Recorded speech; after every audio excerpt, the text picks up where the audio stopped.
Hello everyone, आज हम chemistry के क्वेश्चंस डिस्कस करेंगे जो नीट यूजी 2023 के पेपर में आए थे। और इस जो क्वेश्चन पेपर का कोड है वो है H3। केमिस्ट्री के जो क्वेश्चन पेपर है उसमें दो सेक्शंस होते हैं, section A, section B. Section A में 35 क्वेश्चंस हैं जिसमें आपको सारे अटैम्प्ट करने होते हैं। और जो सेक्शन बी है उसमें आपको चॉइस मिलती है जिसमें 15 क्वेश्चंस होते हैं, उसमें से आपको 10 अटैम्प्ट करने होते हैं और 5 लेफ़्ट करने होते हैं। चलो फिर सेक्शन ए से स्टार्टिंग करते हैं। सेक्शन ए, क्वेश्चन नंबर 51 से 85। ये जो हमारा पहला क्वेश्चन है, question number 51, among the given options which of the following molecules ions act as a Lewis acid. ये जो हमारा क्वेश्चन है वो चैप्टर आयनिक इक्विलिब्रियम से आया है, जो कि हमारा फिजिकल केमिस्ट्री का चैप्टर है। तो पहले इस क्वेश्चन को सॉल्व करने के लिए हमें पता होना चाहिए कि लुईस एसिड कौन से होते हैं। लुईस एसिड आखिर होते क्या हैं। अब लुईस एसिड वो होते हैं जो इलेक्ट्रॉन डेफिशिएंट होते हैं, जिसमें इलेक्ट्रॉन की क्या होती है, कमी। और वो इलेक्ट्रॉन्स को अपने पूरा ऑक्टेट को अपना पूरा करने के लिए इलेक्ट्रॉन्स एक्सेप्ट करते हैं और इनके पास वैकेंट ऑर्बिटल होना कंपलसरी है। अब पहले हम देखते हैं VF3। ऑप्शंस में है VF3, OH negative, NH3, H2O। इसके स्ट्रक्चर से हम लोग डिस्कस करते हैं कि आखिर ये VF3 पहला जो ऑप्शन है ये लुईस बेस की तरह एक्ट करेगा, लुईस एसिड की तरह एक्ट करेगा। आइए देखते हैं। बोरॉन जो कि हमारा 13th ग्रुप का मेंबर है, इसका एटॉमिक नंबर पहले कितना होता है, 5। और इसके आउटरमोस्ट ऑक्टेट में, आउटरमोस्ट शेल में कितने इलेक्ट्रॉन्स होते हैं, 3। और जो फ्लोरीन है वो 17th ग्रुप का मेंबर है, उसके जो आउटरमोस्ट शेल है उसमें होते हैं 7 इलेक्ट्रॉन्स।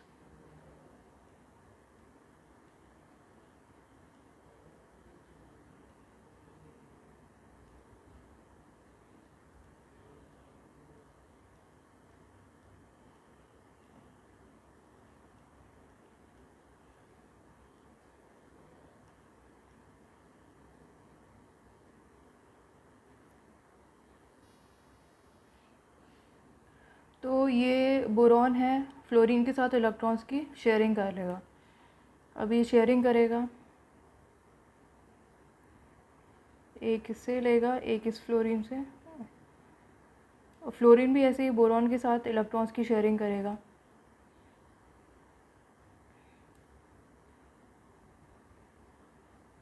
अब शेयरिंग के बाद भी बोरॉन के पास टोटल कितने इलेक्ट्रॉन्स होते हैं, इसके पास 3 तो पहले से थे, एक उसने 3 फ्लोरीन से लिया, तो उसके पास कितने हो गए, 6 इलेक्ट्रॉन्स। फिर भी इसके पास इलेक्ट्रॉन्स की कमी है क्योंकि हर एक जो एटम होता है अपने ऑक्टेट रूल को फॉलो करते हुए 8 इलेक्ट्रॉन्स को पूरा करता है। तो इसके पास इलेक्ट्रॉन्स की कमी है और वैकेंट ऑर्बिटल भी प्रेजेंट है इसके पास, तो ये लुईस एसिड की तरह एक्ट करेगा। अब बाकी के ऑप्शंस में देखें, बाकी के ऑप्शंस आखिर लुईस एसिड की तरह क्यों एक्ट नहीं कर रहे हैं। ये OH नेगेटिव है, ऑक्सीजन हमारा जो 16th ग्रुप का मेंबर है, और इसके जो आउटरमोस्ट शेल में, इसका जो एटॉमिक नंबर है वो 8 होता है, उसके आउटरमोस्ट शेल में 6 इलेक्ट्रॉन्स हैं। OH नेगेटिव पे एक नेगेटिव चार्ज भी दे रखा है, इसका मतलब इसके पास एक एक्स्ट्रा इलेक्ट्रॉन और है, तो इसके पास 7 हो गए। अब हाइड्रोजन क्या है, हाइड्रोजन के पास 1 इलेक्ट्रॉन है।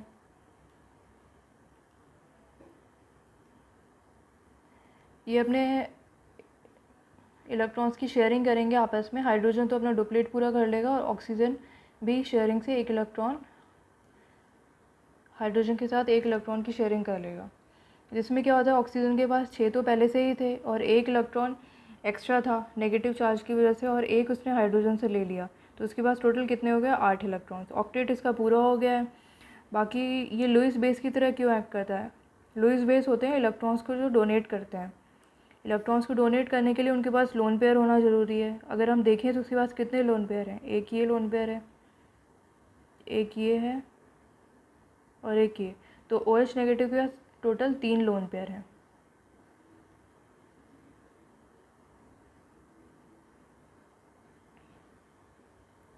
बाकी के ऑप्शंस NH3, नाइट्रोजन जो 17th ग्रुप का मेंबर, वो 15th ग्रुप का मेंबर है, उसके आउटर मोस्ट शेल में 5 इलेक्ट्रॉन्स होते हैं।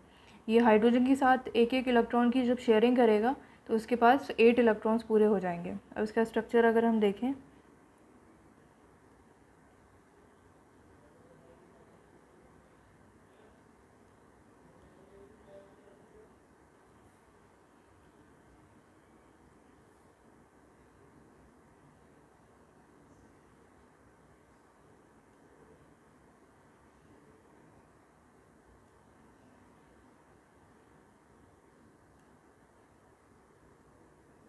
नाइट्रोजन के पास 5 तो पहले से थे, एक उसने हाइड्रोजन से ले लिया, तो उसके पास कितने हो गए, 8 इलेक्ट्रॉन्स हो गए पूरे, 8 इसका ऑक्टेट पूरा हो गया। अब लुईस बेस की तरह इसलिए एक्ट करेगा क्योंकि इसके पास क्या बचते हैं, लोन पेयर्स। लोन पेयर कितने बचते हैं, एक लोन पेयर बचेगा इसके पास, तो कितने लोन पेयर होंगे, एक। Hence it will act as a Lewis base. Same H2O में, ऑक्सीजन में, आउटरमोस्ट शेल में 6 इलेक्ट्रॉन्स होंगे। हाइड्रोजन के साथ जब ये इलेक्ट्रॉन्स की शेयरिंग करेगा तो उसके पास 8 इलेक्ट्रॉन्स हो जाएंगे। स्ट्रक्चर से देखते हैं।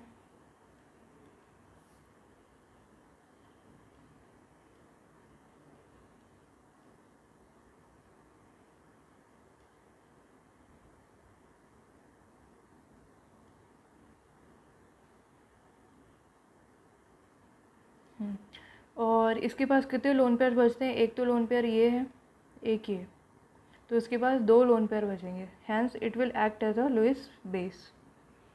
अब नेक्स्ट क्वेश्चन, अगर इसका सॉल्यूशन देखें तो यही एक्सप्लेनेशन है। Lewis acid are the one which accepts lone pair of electron due to the presence of the vacant orbital in outermost shell. BF3 act as a Lewis acid, vacant orbital जैसे बताया है, और OH negative Lewis base की तरह act करेगा, 3 lone pair हैं इसके पास। और NH3 एक्ट करेगा लुईस बेस की तरह, 1 लोन पेयर है इसके पास। H2O एक्ट करेगा लुईस बेस की तरह, जिसके पास 2 लोन पेयर है। Hence the answer will be option number 1। अब नेक्स्ट क्वेश्चन को डिस्कस करते हैं। Question number 52। Question number 52, which among the following options are correct graphical representation of the Boyle's law. ये जो हमारा क्वेश्चन है ये भी एक जो चैप्टर है हमारा behaviour of gases, physical chemistry का चैप्टर है, उससे पूछा गया है। अब इसमें इस क्वेश्चन को सॉल्व करने के लिए पहले हमें पता होना चाहिए कि बॉयल्स लॉ आखिर होता क्या है। बॉयल्स लॉ के बारे में हमें पता होना चाहिए। अब बॉयल्स लॉ क्या होता है, अकॉर्डिंग टू बॉयल्स लॉ जो टेम्परेचर है इसमें कांस्टेंट रहता है, temperature remains constant for an ideal gas. Ideal gas equation हमारी होती है PV इक्वल्स टू nRT, जिसमें P डिनोट करता है प्रेशर को, और P हमारा डिनोट करता है प्रेशर को, V डिनोट करता है वॉल्यूम को, N होते हैं हमारे नंबर ऑफ़ मोल्स, R होता है हमारा यूनिवर्सल गैस कांस्टेंट होता है, T टेम्परेचर। अब बॉयल्स लॉ के अकॉर्डिंग टेम्परेचर तो हमारा कांस्टेंट रहता है, तो इसमें जो आइडियल गैस की इक्वेशन है इसमें टेम्परेचर कांस्टेंट रहेगा, R यूनिवर्सल गैस कांस्टेंट वो तो होता ही कांस्टेंट है, मोल्स भी हमारे कांस्टेंट है। तो हम अगर इसको इक्वेशन को वापस लिखेंगे तो हमारी हो जाएगी PV इक्वल्स टू कांस्टेंट। अब P इन्वर्स रिलेशन में चल जाएगा 1/V के। एक जो इक्वेशन होती है X directly proportional to Y, ये जो हमारी होती है ये किसको डिनोट करती है, स्ट्रेट लाइन को डिनोट करती है।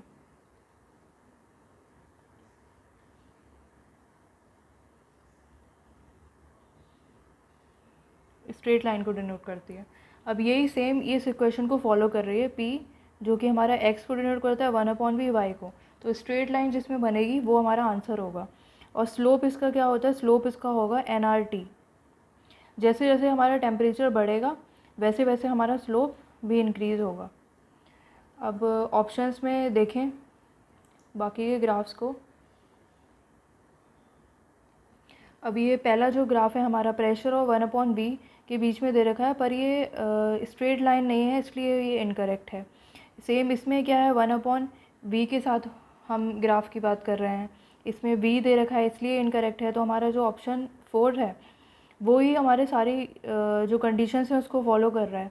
इसके एक्स एक्सिस पे 1/V है और वाई एक्सिस पे P है, और ये स्ट्रेट लाइन भी है। जैसे जैसे टेम्परेचर बढ़ रहा है वैसे वैसे हमारा स्लोप इंक्रीज़ होता जा रहा है। ये T1 पे हमारा ये है, T2 पे ये स्लोप दे रखा है, T3 पे ये। तो ये the answer of this question will be option number 4।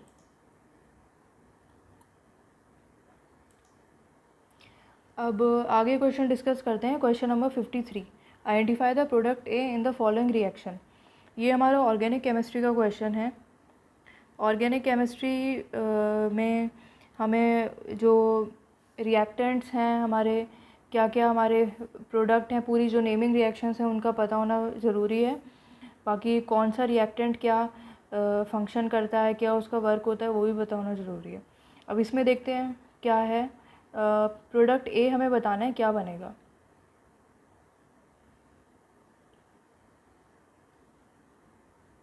अब ये एरो के ऊपर जो लिखा हुआ है ZnHg कंसनट्रेटेड HCl,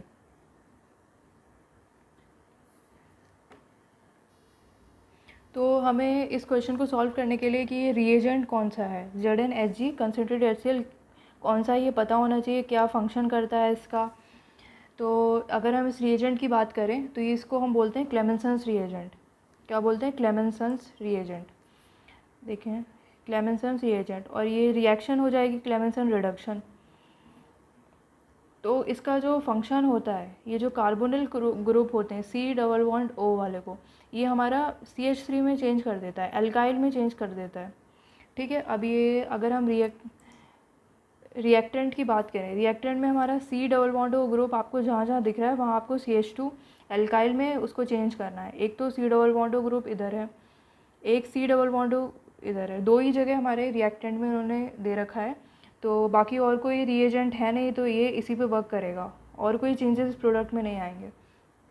बाकी ऑप्शंस में देखते हैं। पहला ऑप्शन इन्होंने क्या करा है, इसकी जगह OH लगा दिया है, जो कि गलत है। एल्काइल ग्रुप में चेंज करता है, इसलिए first option is incorrect. Second option में देखें तो इन्होंने नंबर ऑफ़ कार्बन को ही कम कर दिया, मतलब रिएक्टेंट ही इन्होंने चेंज कर दिया, तो इसलिए ये गलत है। थर्ड हमारा इन्होंने क्या करा है, जो C+O ग्रुप है उसमें CH2 लगा दिया है यहाँ पे। यही इस रिएजेंट का फंक्शन होता है कि कार्बोनिल को एल्काइल ग्रुप में चेंज कर देता है। इसलिए इसका करेक्ट आंसर क्या है? Option number 3। और फोर्थ हमारा इनकरेक्ट इसलिए क्योंकि उन्होंने फिर से OH में चेंज कर दिया है, कार्बोनिल को OH में कर दिया है, इसलिए option number 4 is incorrect. Hence the correct option will be option number 3। अब नेक्स्ट क्वेश्चन को अगर हम देखें, क्वेश्चन नंबर 54, ये थ्योरेटिकल क्वेश्चन है, डायरेक्ट NCERT बेस्ड है, चैप्टर हाइड्रोजन, जो कि एक इनऑर्गेनिक का चैप्टर है, उससे पूछा गया है। Question number 54, which of the following statements are not correct. इन क्वेश्चंस में क्या है, हमें मेनली पहले तो ये पता होना चाहिए, ध्यान से इसको पढ़ना चाहिए। नॉट करेक्ट पूछा है या फिर इनकरेक्ट पूछा है, क्या पूछा है, इस पर ध्यान देना चाहिए। इसी वजह से क्वेश्चंस मेनली जो होते हैं वो गलत होते हैं। तो पूछा है which of the following statements are not correct, जो सही नहीं है उनको बताना है। ऑप्शंस अगर हम पढ़ें, A, hydrogen is use to reduce heavy metal oxides to metal. ये तो एकदम करेक्ट स्टेटमेंट है। हाइड्रोजन जो हमारा होता है वो हैवी मेटल ऑक्साइड्स होते हैं, उनको मेटल्स में रिड्यूस कर देता है। डायरेक्ट NCERT का ये स्टेटमेंट आपको गिवन है, इनमें से आपको बताना है, ये एकदम सही स्टेटमेंट है। और B, heavy water is use to study reaction mechanism. जो हमारा हैवी वाटर होता है जिसको बोलते हैं D2O, क्या बोलते हैं, D2O, वो हमारा रिएक्शन मैकेनिज्म की स्टडी में यूज़ होता है। हाँ, ये बिल्कुल करेक्ट स्टेटमेंट है। C, hydrogen is use to make saturated fats from oil. ये भी एकदम करेक्ट स्टेटमेंट है। हाइड्रोजन के यूजेस में ये सब दे रखे हैं आपको। और डी में देखें, hydrogen bond dissociation enthalpy is lowest as compare to the single bond between two atoms of any element. अब ये इसमें क्या है, इन्होंने क्या बोला है, हाइड्रोजन की जो बॉन्ड डिसोसिएशन एंथैल्पी होती है वो हमारी क्या होती है, लोएस्ट होती है। बल्कि ये गलत स्टेटमेंट है, क्योंकि जो हाइड्रोजन बॉन्ड डिसोसिएशन एंथैल्पी है वो सबसे ज़्यादा हाईएस्ट होती है। अगर यहाँ पे इन लोग ने हाईएस्ट लिखा होता तो ये हमारा स्टेटमेंट सही होता, तो ये तो हमारा गलत हो गया। E, hydrogen reduce oxides of metals that are more active than iron. ये भी गलत स्टेटमेंट है। हाइड्रोजन उन ऑक्साइड्स के मेटल को रिड्यूस करता है जो लेस एक्टिव होते हैं। क्या होते हैं? लेस। तो हमें बताना है choose the most appropriate answer. हमसे पूछा था कि जो सही नहीं है, तो इसमें दो ऑप्शंस हैं जो हमारे सही नहीं हैं, D and E.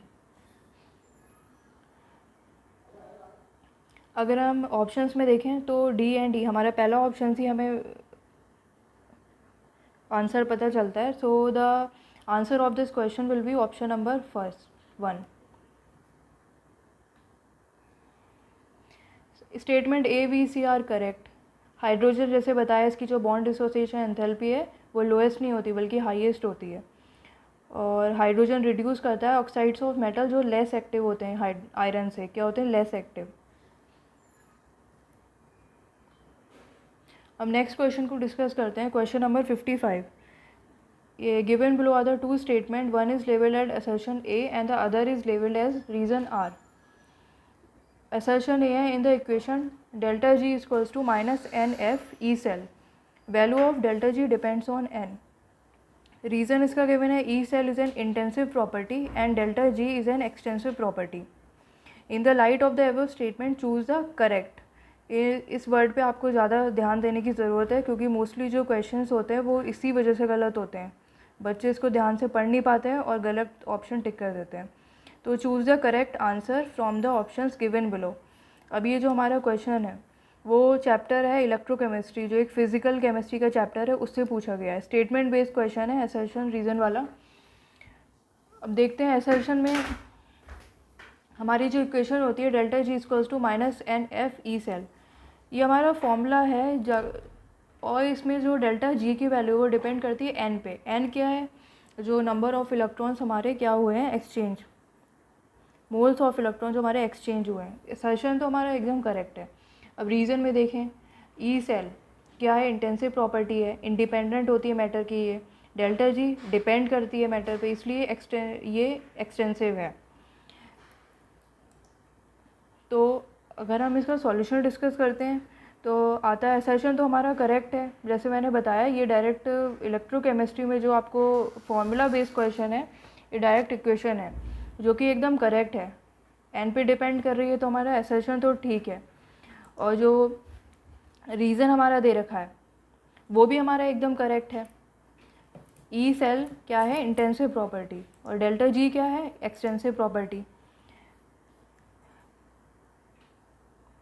Delta G extensive property क्योंकि नंबर ऑफ़ इलेक्ट्रॉन्स जो ट्रांसफर्ड हुए हैं किसी सेल रिएक्शन में उस पर डिपेंड कर रही है। तो रीज़न हमारा करेक्ट एक्सप्लेनेशन है किसका? असर्शन का। तो answer of this question will be option number जो करेक्ट होगा वो है third. Both assertion and reason are true, और जो रीज़न है वो करेक्ट एक्सप्लेनेशन है किसका? असर्शन का।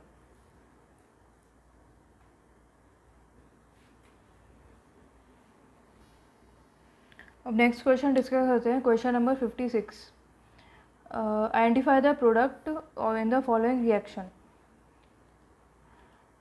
अभी एक फिर से ये ऑर्गेनिक केमिस्ट्री का क्वेश्चन है जो चैप्टर है अमीन्स, उससे पूछा गया है। ये एक क्वेश्चन तो है बल्कि पर इसमें इन्होंने 3 आपकी जो रिएजेंट्स हैं उनकी नॉलेज चेक कर रहे हैं। जो एरो पे रिएजेंट दे रखे हैं इनका आपको फंक्शन, वर्क क्या करते हैं, सब कुछ पता होना चाहिए। चलिए देखते हैं आगे क्वेश्चन।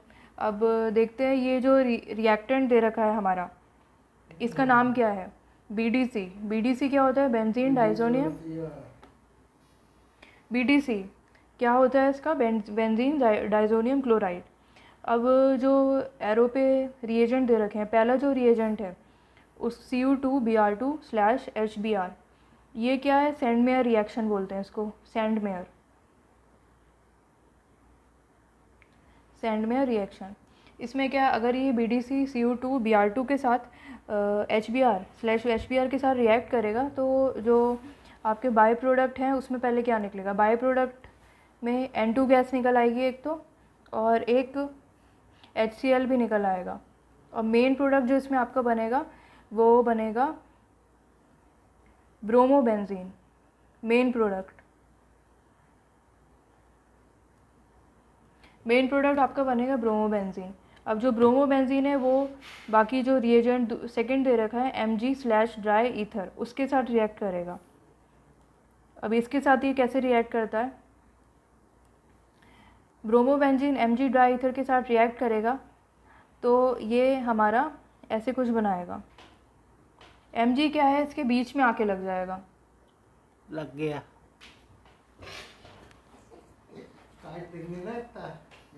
Mg इसके बीच में आके लग जाएगा तो ये जो हमारा प्रोडक्ट बनेगा वो बेंजीन और ये MgBr, ये ग्रिग्नार्ड रिएजेंट होता है।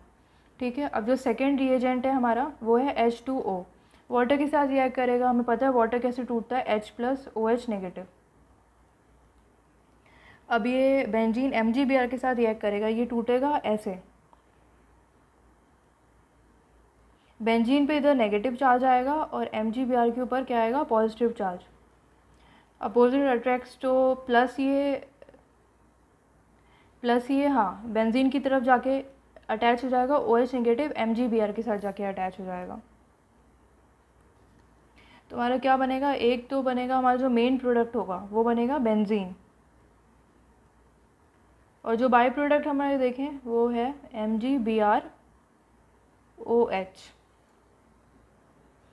ऑप्शंस में अगर हम चेक करें तो हमें बेंजीन एक ही ऑप्शन में दिखता है, option hence the correct option of this question will be option number 4। Explanation में भी इधर रखा है BDC है हमारा, ये रिएक्ट कर रहा है Cu2 Br2 HBr के साथ, जिसको हमने बताया सैंडविच रिएक्शन बोलते हैं, और इसको ये जो प्रोडक्ट बनेगा ये होगा ब्रोमोबेंजीन। और Mg ड्राई ईथर के साथ रिएक्ट करेंगे तो ये बन जाएगा ग्रिग्नार्ड रिएजेंट Gr, और H2 के साथ ये वापस हमारा मेन प्रोडक्ट दे देगा बेंजीन, और जो बाई प्रोडक्ट होगा वो हमारा MgOH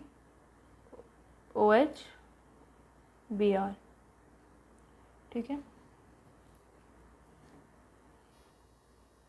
अब नेक्स्ट क्वेश्चन डिस्कस करते हैं, question number 57। Given below are the two statement, one is labeled as assertion A and the other is labeled as reason R।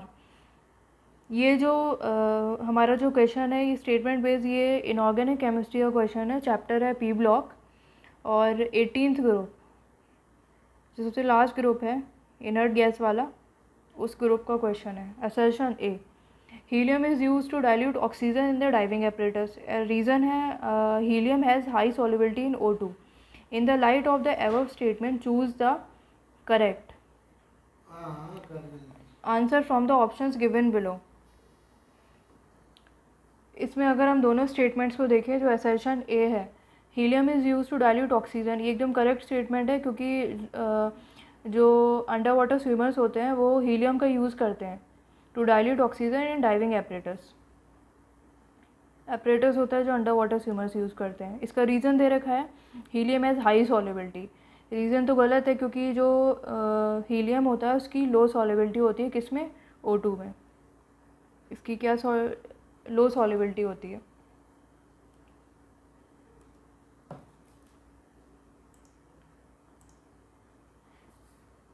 So assertion तो हमारा एकदम करेक्ट है, और रीज़न जो है हमारा फॉल्स है। तो इसमें अगर ऑप्शंस को देखें तो एक ही ऑप्शन मिलता है हमारा, A is true but reason R is false. So the option number 1 is correct. Next question, question number 58। ये भी हमारा स्टेटमेंट बेस्ड क्वेश्चन है, चैप्टर केमिकल काइनेटिक्स, जो कि एक फिजिकल केमिस्ट्री का चैप्टर है, उससे पूछा गया है। Given below are the two statements, one is labelled as assertion A and the other is labelled as reason R. Assertion क्या है, a reaction can have zero activation energy, reason the minimum extra amount of energy absorbed by the reactant molecule so that their energy becomes equal to threshold value is called activation energy। अब assertion हमारा क्या है, a reaction can have zero activation energy। कोई भी reaction है उसकी activation energy है वो ज़ीरो नहीं हो सकती है, can not have a zero activation energy. तो assertion तो हमारा फॉल्स हो गया। अब इसमें सेकेंड जो इन्होंने रीज़न दिया है उसमें एक्टिवेशन एनर्जी की आपसे डेफिनेशन बताई है। जो एक्टिवेशन एनर्जी है वो डिफाइंड होती है, मिनिमम जो extra amount of energy needed होती है जो रिएक्टेंट मॉलिक्यूल होते हैं वो हमारे एब्जॉर्ब करते हैं, जिससे उनकी जो एनर्जी है वो इक्वल हो जाए थ्रेशोल्ड एनर्जी के। ये तो डेफिनेशन तो एकदम करेक्ट है, पर इसमें क्या है, असर्शन हमारा गलत दे रखा है, तो इसमें एक ही ऑप्शन हमें दिखता है, A is false but R is true. Hence the correct option of this question will be option number 2। Next question देखते हैं, क्वेश्चन नंबर 59। ये हमारा चैप्टर हाइड्रोकार्बन है, एक ऑर्गेनिक केमिस्ट्री का क्वेश्चन है, उससे पूछा गया है, पर इसमें थोड़ा सा मोल कॉन्सेप्ट को भी मिक्स कर दिया गया है। बाकी क्वेश्चन देखते हैं। Weight of the 2 moles of the organic compound, weight of the 2 moles of the organic compound which is obtained by heating sodium ethanoate with sodium hydroxide in presence of the calcium oxide। अगर हम इसकी reaction को discuss करें, ये जो sodium इथोनेट है CH3 double bond OONA, ये जब NaOH के साथ रिएक्ट करेगा तो एक तो मीथेन रिलीज़ होगा और सोडियम कार्बोनेट, ये जो रिएक्शन है उसको हम बोलते हैं सोडा लाइम डीकार्बोक्सिलेशन। इसमें पूछा है कि जो 2 मॉलिक्यूल्स बनेंगे, 2 moles of the organic compound, तो मोल्स की वैल्यू तो हमें दे रखी है, मोल्स कितने 2। अब मीथेन इसमें गैस रिलीज़ हो रही है, मीथेन का जो मोलर मास होता है वो हमें पता है 16 होता है एक मॉलिक्यूल का। वेट ऑफ 2 मोल्स हमें निकालना है, तो मोल कॉन्सेप्ट में एक फार्मूला होता है, moles equal to mass upon molar मास।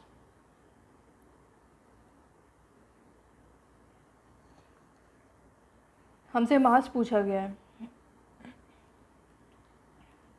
और मोल्स हमें पता है, मोलर मास भी हमें पता है। जब मोल्स और मोलर मास को हम मल्टीप्लाई करेंगे तो हमारे मास आ जाएगा।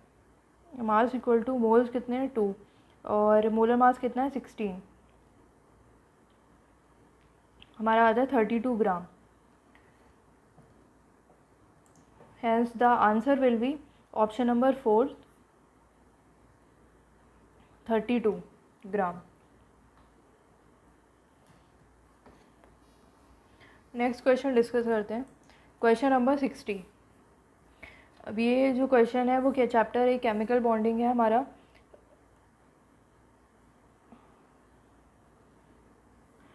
इनऑर्गेनिक का चैप्टर है केमिकल बॉन्डिंग, उससे पूछा गया है। Among the following the total number of species not having 8 electrons around the central atom in its outermost shell. वो स्पीशीज़ बतानी जिसमें इसके आउटरमोस्ट शेल में 8 इलेक्ट्रॉन्स क्या है, नहीं है। ऑप्शंस में क्या दे रखा है, NH3, AlCl3, BeCl2, CCl4, PCl5। देखते हैं इसमें NH3 के आउटरमोस्ट शेल में 5 इलेक्ट्रॉन्स होते हैं। जब ये हाइड्रोजन के साथ इलेक्ट्रॉन्स की शेयरिंग करेगा तो उसके पास कितने इलेक्ट्रॉन्स हो जाएंगे, 5 पहले से हैं, शेयरिंग के बाद इसके पास हो जाएंगे 8। तो इसके पास तो 8 इलेक्ट्रॉन्स हैं आउटरमोस्ट शेल में।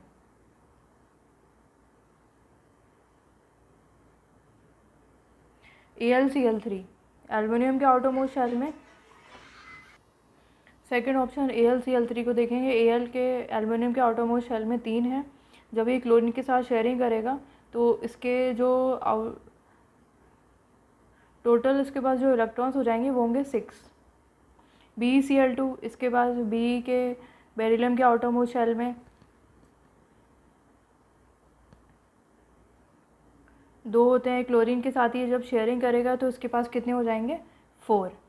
और CCl4 इसके पास भी 8 इलेक्ट्रॉन्स हो जाएंगे। और PCl5 इसका स्ट्रक्चर देखते हैं, इसके आउटरमोस्ट शेल में 5 इलेक्ट्रॉन्स होते हैं। जब भी क्लोरीन के साथ शेयरिंग करेगा इलेक्ट्रॉन्स की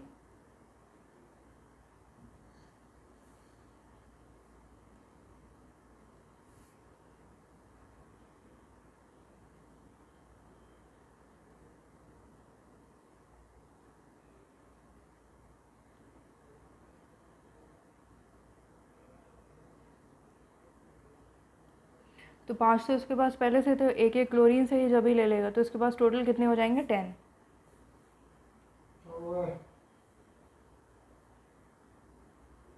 तो हमें बताने कौन सी स्पीशीज़ है जिनके पास 8 इलेक्ट्रॉन्स नहीं है। तो एक तो ये AlCl3 हो गई, BeCl2 और हो गया PCl5। Hence the correct answer of this question will be option number 3. Okay.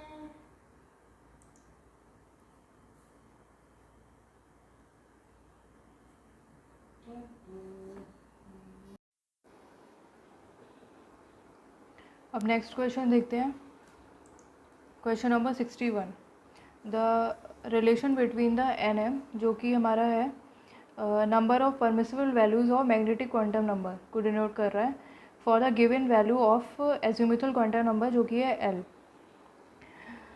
तो इसमें जो मैग्नेटिक क्वांटम नंबर है जिसको एन एम से डिनोट करा है और एजिमुथल क्वांटम नंबर जिसको एल से डिनोट करा है, उसके बीच में हमें रिलेशन बताना है. तो ये बिल्कुल थ्योरी बेस्ड क्वेश्चन है. जो चैप्टर हमारा फिजिकल केमिस्ट्री में है, structure of atom, second chapter है 11th का, क्लास 11th का, उसका क्वेश्चन है. अब ये मैग्नेटिक क्वांटम नंबर और एजिमुथल क्वांटम नंबर के बीच में जो रिलेशन होता है वो हमारा होता है N M equals to 2l+1. ये डायरेक्ट लर्निंग वाला क्वेश्चन है. ये जो रिलेशन है इन दोनों के बीच में वो आपको याद होना चाहिए. तो हमारा जो L, अगर हम इसको थोड़ा इक्वेट करेंगे तो हमारा 1 उधर साइड जाएगा, L इक्वल टू आ जाएगा NM -1/2. Hence the correct answer of this question will be option number 3. अब नेक्स्ट क्वेश्चन देखते हैं. Question number 62. ये हमारा एक ऑर्गेनिक केमिस्ट्री का क्वेश्चन है, जो कि चैप्टर हमारा है अमीन्स, उस चैप्टर से पूछा गया है. Which of the following reactions will not give primary amine as a product. Primary amine कौन सी रिएक्शंस प्रोडक्ट नहीं देंगे, किस रिएक्शन में प्राइमरी अमीन हमारा नहीं बनेगा. अगर हम ऑप्शंस को देखें, इसमें पहली जो हमारी रिएक्शन है CH3CN LiLH4, जो कि रिड्यूसिंग एजेंट होता है, जो रिड्यूस कर देता है. इसमें जो हमारा जो प्रोडक्ट बनेगा वो बनेगा CH3CN CH3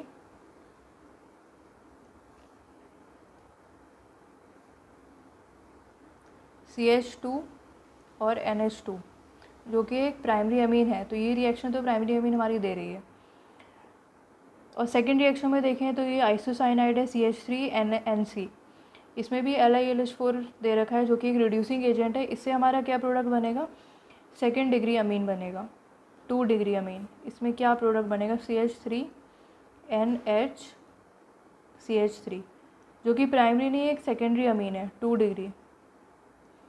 अब थर्ड में देखें, थर्ड में क्या है, अमाइड दे रखा है CH3C+NH2. और अमाइड के भी रिएक्शन उन्होंने रिएजेंट सेम रखा है, LiLH4, इसका रिडक्शन होगा. अब इसका जो रिडक्शन होगा तो इससे हमारा जो प्रोडक्ट बनेगा वापस प्राइमरी अमीन बनेगा. जो C डबल बॉन्ड है वो हमारा हट जाएगा, तो बनेगा CH3NH2. अभी फोर्थ है, ये हमारी क्या है, एक नेमिंग रिएक्शन है CH3C+NH2, जिसको हम बोलते हैं हॉफमैन ब्रोमाइड डिग्रेडेशन. इस जो फोर्थ ऑप्शन दे रखा है, ये नेमिंग रिएक्शन है, इसका नाम है हॉफमैन ब्रोमाइड डिग्रेडेशन. Br2KOH के साथ इसका रिएक्ट कराएंगे तो इसमें भी एक प्राइमरी अमीन बनेगा CH3NH2. तो हमसे पूछा है कि कौन सी ऐसी रिएक्शन है उसमें प्राइमरी अमीन नहीं बन रहा है. तो ऑप्शन इसका जो करेक्ट ऑप्शन होगा, hence the correct answer of this question will be option number 2.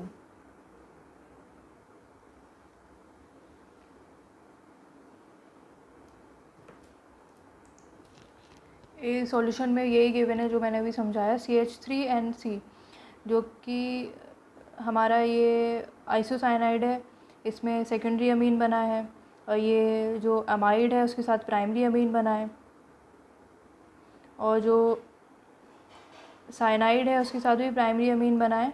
और जो हॉफमैन ब्रोमाइड डिग्रेडेशन फोर्थ जो रिएक्शन है वो एक नेमिंग रिएक्शन है, उसमें भी प्राइमरी अमीन बना है.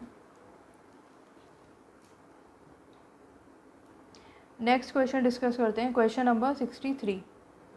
ये हमारा भी ये जो क्वेश्चन पूछा गया है वो इनऑर्गेनिक केमिस्ट्री जो कि चैप्टर है कोऑर्डिनेशन कंपाउंड्स उसका क्वेश्चन है। बहुत ही सिंपल सा क्वेश्चन है। इसमें पूछा है homoleptic complex from the following complexes. Homoleptic में क्या होता है? होमोलैप्टिक का मतलब है कि ऐसा कौन सा कॉम्प्लेक्स है जिसमें जो लीगेंड्स उसको जो सेंट्रल मेटल एटम होता है उसको जो लीगेंड्स सराउंड करते हैं वो सारे सेम हैं, सिमिलर लीगेंड्स हैं, सिमिलर। तो अगर ऑप्शंस में देखें तो penta ammine, carbonate, carbonato, cobalt, third chloride, second है tri ammine, tri aqua chromium, third chloride, third है potassium, tri oxalato aluminate, third, fourth है di ammine chlorido nitrato and platinate, second. इसमें हमें डायरेक्ट पता चल रहा है कि जो ऑप्शन नंबर 3 है उसमें potassium tri oxalato aluminate, third, इसमें जो सारे लीगेंड्स हैं वो हमारे सिमिलर हैं। एक थर्ड ही ऐसा ऑप्शन है जिसमें सारे लीगेंड्स हमारे क्या है, सेम है। तो इसका जो आंसर होगा ये हमारा क्या है, होमोलैप्टिक कॉम्प्लेक्स है। So the answer of this question will be option number 3।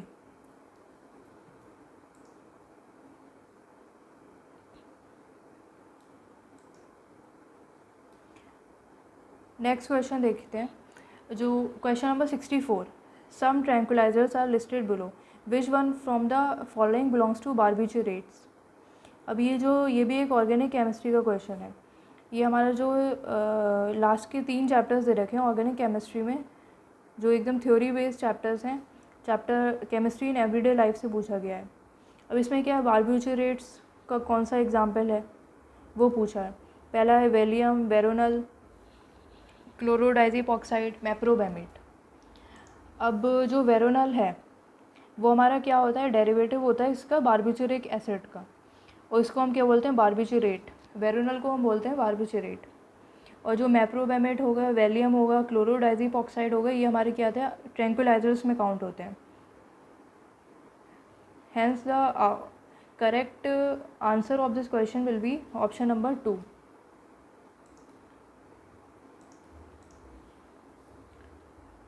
Veronal.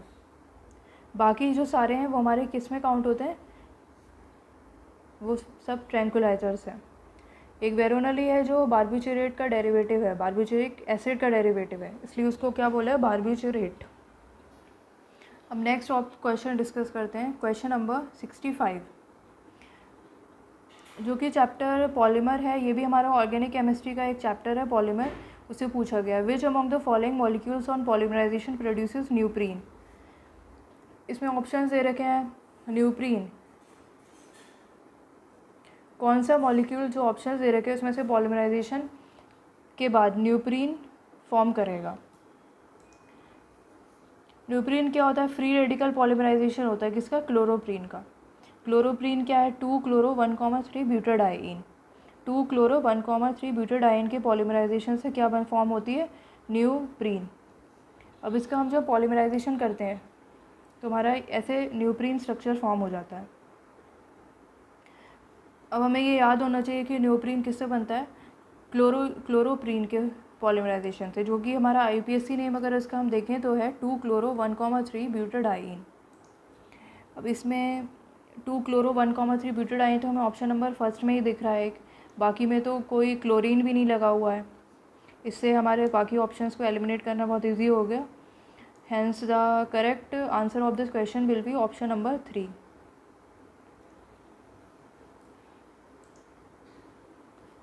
Option number 1 correct answer of this question will be option number 1। Next question discuss करते हैं, क्वेश्चन नंबर 66। ये हमारा चैप्टर जो फिजिकल केमिस्ट्री के एक chapter है, mole concept, उसका question है। The right option for the mass of the CO2 produce by the heating 20 gram of 20% pure limestone is. Atomic mass of calcium कितना है, 40 हमें दे रखा है, और एक रिएक्शन भी दे रखी है, CaCO3 CaO और CO2 एट 1200 केल्विन पे। तो हमें क्या निकालना है, मास ऑफ CO2 कितना प्रोड्यूस होगा अगर हम 20 ग्राम जो कि 20% प्योर लाइमस्टोन को हीट करके बनता है।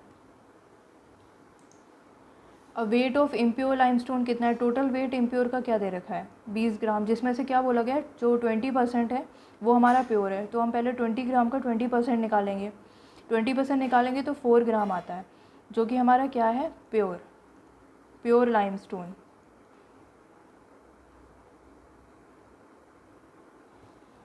अब मोल्स निकालेंगे। मोल्स इक्वल्स टू होता है मास अपॉन मोलर मास। तो मास तो हो गया 4 ग्राम लाइमस्टोन का, और जो मोलर मास होगा वो होगा 100। लाइमस्टोन का मोलर मास होता है 100, तो आएगा जो मोल्स आएंगे 0.04।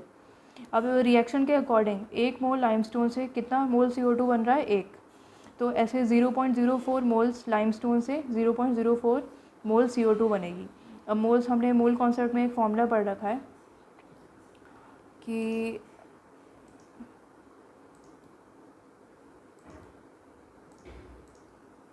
मोल्स इक्वल टू होता है मास अपॉन मोलर मास।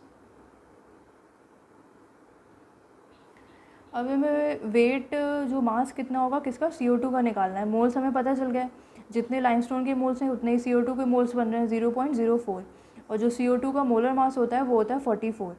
अब इसको वेट ऑफ CO2 निकालने के लिए हम मोल्स और मोलर मास को मल्टीप्लाई करेंगे तो हमारा आंसर आएगा 1.76। Hence the correct answer of this question will be option number 4, 1.76। ये बस यूनिटरी मेथड से सॉल्व कर दिया गया है, मतलब कि इस रिएक्शन से हमें इतना पता चल रहा है कि कितने मोल्स। नेक्स्ट क्वेश्चन देखते हैं, question number 67। Which one of the following statement is correct. अब हमें करेक्ट कौन सा स्टेटमेंट है वो हमें बताना है। करेक्ट और इनकरेक्ट वर्ड जहाँ आपको देखें हम आपको अंडरलाइन कर लेना चाहिए, क्योंकि वरना इससे क्वेश्चन के गलत होने के चांसेस बढ़ जाते हैं। देखते हैं कि ऑप्शंस में क्या दे रखा है। और ये जो क्वेश्चन पूछा गया है थ्योरी बेस्ड, पूरा प्योर थ्योरी बेस्ड क्वेश्चन है। चैप्टर इनऑर्गेनिक केमिस्ट्री का है, chapter S block. Option number 1, the bone in the human body is an inert and unchanging substance. ये तो गलत है। जो बोन हमारी जो ह्यूमन बॉडी की होती है वो इनर्ट नहीं होती है, इनर्ट नहीं होती है, अनचेंजिंग सब्सटेंस भी नहीं होती है। ये स्टेटमेंट गलत है। और सेकंड क्या दे रखा है, magnesium plays role in neuromuscular function and inter neural transmission. अब ये जो रोल्स हैं इन न्यूरोमस्कुलर फंक्शन और इंटर न्यूरल ट्रांसमिशन को मैग्नीशियम नहीं कैल्शियम रोल प्ले करता है। कौन प्ले करता है? कैल्शियम। तो ये भी हमारा गलत हो गया। थर्ड में क्या है, the daily requirement of magnesium and calcium in the human body is estimated to be 0.2 से 0.3 ग्राम। एकदम करेक्ट स्टेटमेंट है। वैल्यू बेस्ड क्वेश्चन है, एनसीईआरटी में दे रखा है। जो डेली रिक्वायरमेंट होती है ह्यूमन बॉडी के लिए मैग्नीशियम की और कैल्शियम की, एस्टिमेट करी गई है वो 0.2 से 0.3 ग्राम होती है। और फोर्थ में अगर हम देखें, all enzymes that utilise ATP in the phosphate transfer required calcium as a cofactor. Calcium cofactor की तरह रिक्वायर्ड नहीं होता, इसकी जगह क्यों मैग्नीशियम कोफैक्टर की तरह रिक्वायर्ड होता है। तो ये भी स्टेटमेंट गलत है। हैंस हमसे पूछा गया करेक्ट बताना है। So the correct answer of this question will be option number 3।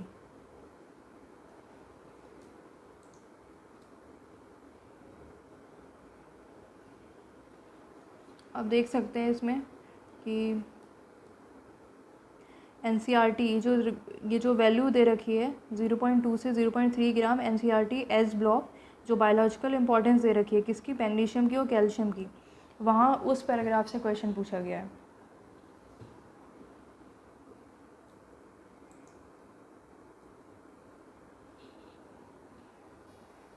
Next question discuss करते हैं, question number 68। Match the following है। ये जो हमारा जो क्वेश्चन है वो इनऑर्गेनिक केमिस्ट्री का है, चैप्टर पी ब्लॉक, और जो ग्रुप है उसमें 14th ग्रुप से पूछा गया। अब इसमें क्या है, कोक। इसमें मैच द फॉलोइंग है, मैच करना है। कोक हमारा क्या होता है, as a reducing agent use होता है। किसकी तरह यूज़ होता है, रिड्यूसिंग एजेंट की तरह। डायमंड में क्या होता है, डायमंड का स्ट्रक्चर होता है, उसमें जो हाइब्रिडाइजेशन होता है कार्बन एटम्स का वो हमारा sp3 होता है। तो ये तो इसके पास चला जाता है। ए का थर्ड हमारा एक इसमें है और एक इसमें है। बी जो कि हमारा sp3 तो फर्स्ट इसमें। इससे हमें डायरेक्ट पता चल जाता है कि जो ऑप्शन नंबर फर्स्ट है वो करेक्ट है, लेकिन बाकी के ऑप्शंस को भी हम डिस्कस कर लेते हैं। जो थर्ड है हमारा फ्लोरीन, ये सर कार्बन के एलोट्रॉप्स होते हैं, डायमंड, ग्रेफाइट, फ्लोरीन। फ्लोरीन में क्या है, ये केज लाइक मॉलिक्यूल्स होता है, तो इसमें पेंटागोनल और हेक्सागोनल रिंग्स होती हैं, जिसकी वजह से ये क्या होता जाता है, केज लाइक मॉलिक्यूल। तो सी का फोर्थ होगा। डी ग्रेफाइट हमारा एक ड्राई लुब्रिकेंट है, उसकी तरह यूज़ होता है। डी का second. Hence the correct answer of this question will be option number 1। ये जैसे मैंने बताया, कोक हमारा हो गया, किसकी तरह यूज़ होता है, रिड्यूसिंग एजेंट की तरह यूज़ होता है मेटलर्जी में। बहुत सारी रिएक्शंस में हम कोक को यूज़ करते हैं एज अ रिड्यूसिंग एजेंट, जो कि हमारा चैप्टर है मेटलर्जी में, उसमें आप पढ़ेंगे। और डायमंड क्या होता है, ये एलोट्रॉप होता है कार्बन का, और हर एक कार्बन एटम अंडरगो करता है sp3 हाइब्रिडाइजेशन। क्या अंडरगो करता है, sp3 हाइब्रिडाइजेशन।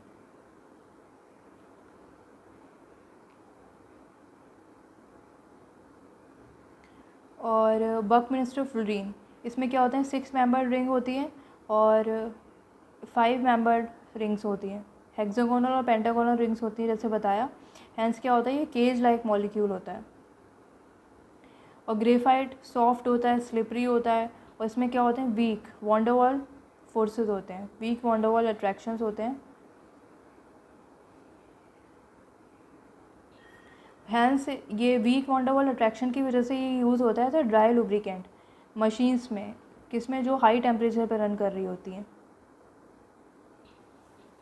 ये सारी चीज़ें याद रखने की हैं। कोक हमारा किसकी तरह यूज़ हो गया, रिड्यूसिंग एजेंट। और डायमंड क्या है, हमारा कार्बन का एलोट्रॉप है, इसमें sp3 हाइब्रिडाइजेशन होता है। बकमिंस्टर फ्लोरीन हमारे इसमें पेंटागोनल और हेक्सागोनल रिंग्स होती हैं, जिसकी वजह से ये क्या होता है, केज लाइक मॉलिक्यूल बन जाता है। और ग्रेफाइट सॉफ्ट एंड स्लिपरी होता है, वीक वॉन्डरवॉल अट्रैक्शंस होते हैं, और ये ड्राई लुब्रिकेंट की तरह यूज़ होता है मशीन्स में जो हाई टेम्परेचर पे वर्क करती हैं।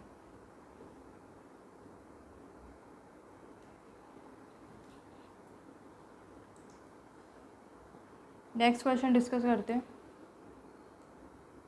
क्वेश्चन नंबर 69, ये भी हमारा इनऑर्गेनिक केमिस्ट्री के chapter D and F block वाला जो चैप्टर है, मेनली डी ब्लॉक से पूछा गया है। The stability of Cu+2 is more than the Cu+ salts in aqueous solution due to. अब हमें रीज़न बताना है कि जो स्टेबिलिटी होती है Cu+2 की, वो ज़्यादा क्यों होती है Cu+1 सॉल्ट से एक्वस मीडियम में। तो ये भी एक थ्योरी बेस्ड क्वेश्चन है। जो स्टेबिलिटी होती है हमारी Cu+2 की, वो हमारी ज़्यादा होती है Cu+1 सॉल्ट से, क्योंकि जो हाइड्रेशन एनर्जी रिलीज़ होती है वो बहुत ज़्यादा होती है एक्वस मीडियम में।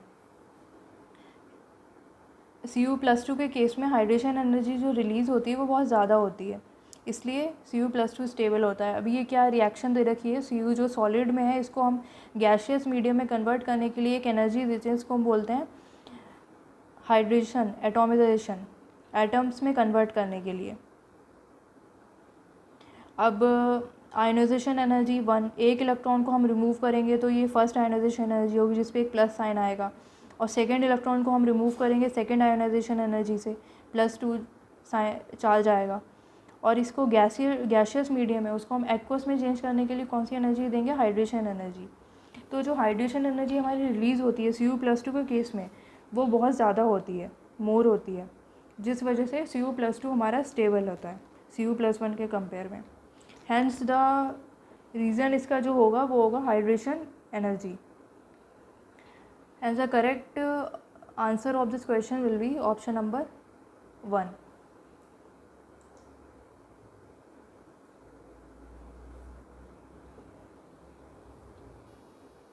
नेक्स्ट क्वेश्चन डिस्कस करते हैं। Question number 70, the given compound is an example of. अभी जो कंपाउंड दे रखा है ये किसका एग्जाम्पल है। अब इसमें ये जो एक्स आपका जो कोई भी हेलोजन है वो आपके कौन से कार्बन पे रखा है, अल्फ़ा, इसको हम बोलते हैं अल्फ़ा कार्बन। डबल बॉन्ड से जो भी डायरेक्ट अटैच कार्बन होता है उसको हम बोलते हैं अल्फ़ा कार्बन। अब ये जो कंडीशन है,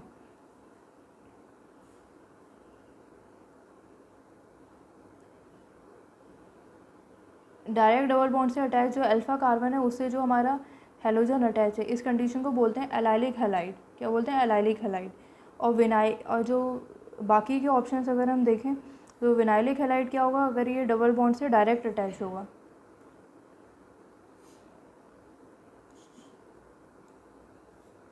डायरेक्ट अटैच होगा अगर ये स्ट्रक्चर कुछ ऐसे होता, सी डबल बॉन्ड सी और ये एक्स डबल बॉन्ड से डायरेक्ट अटैच होता है, तो ये हमारा होता क्या? Vinylic halide. और बेंजाइलिक क्या होता? बेंजाइलिक होता जब ये बेंजीन रिंग से डायरेक्ट अटैच होता है, बेंजीन रिंग से। और एराइल मतलब ये बेंजीन रिंग से डबल बॉन्ड के थ्रू अटैच होता तो बेंजाइलिक होता। एराइल होता डायरेक्ट बेंजीन रिंग से अटैच होता। सो द करेक्ट जो ऑप्शन है, ऑप्शन आंसर है ऑप्शन नंबर 1 होगा, क्योंकि जो कंपाउंड है वो हमारा एलाइलिक हैलाइड को ही शो कर रहा है। ये देखिए अल्फ़ा कार्बन क्या है? sp3 है, carbon which is right next to double bond. Alpha position को क्या बोलते हैं? एलाइलिक पोजीशन, इसलिए ये एलाइलिक हैलाइड है। ऑप्शन नंबर 1 करेक्ट है। नेक्स्ट क्वेश्चन डिस्कस करते हैं, क्वेश्चन नंबर 71। गिवन बिलो क्या है? स्टेटमेंट्स हैं, 2 स्टेटमेंट्स। अब ये हमारा जो ऑर्गेनिक का चैप्टर है, थ्योरी बेस्ड चैप्टर बायोमोलिक्यूल्स, उसका डायरेक्ट पूछा हुआ क्वेश्चन है, डायरेक्ट स्टेटमेंट बेस्ड है। Statement 1, unit form by the attachment of a base to a first position of the sugar is known as nucleoside. हाँ, तो जो बेस होता है हमारा, नाइट्रोजन बेस होता है, वो जब शुगर से अटैच होता है किस पे? फर्स्ट पोजीशन पे, उसको हम बोलते हैं न्यूक्लियोसाइड। न्यूक्लियोसाइड हमारा बनता है नाइट्रोजन बेस्ड और शुगर के अटैचमेंट से। स्टेटमेंट 1 तो हमारा एकदम ट्रू है। अब सेकंड स्टेटमेंट क्या है? वह न्यूक्लियोसाइड, जो कि न्यूक्लियोसाइड हमने जैसे बताया नाइट्रोजन बेस और शुगर के अटैच से जो स्ट्रक्चर बनता है हमारा, उसको बोलते हैं न्यूक्लियोसाइड। न्यूक्लियोसाइड हमारा लिंक्ड होता है फॉस्फोरस एसिड से, शुगर की 5' मोइटी से। जो न्यूक्लियोसाइड है वो हमारा फॉस्फोरस एसिड से लिंक्ड होगा 5' moiety of the sugar, we get nucleotide. ये स्टेटमेंट गलत है। क्यों? क्योंकि इसमें क्या इन्होंने दे रखा है, सारी चीज़ें ठीक हैं पर इन्होंने जो फॉस्फोरस एसिड वर्ड का यूज़ करा है वो एकदम गलत है। यहाँ पे अगर ये फॉस्फोरिक एसिड होता, फॉस्फोरिक एसिड, तो हमारा ये सही होता।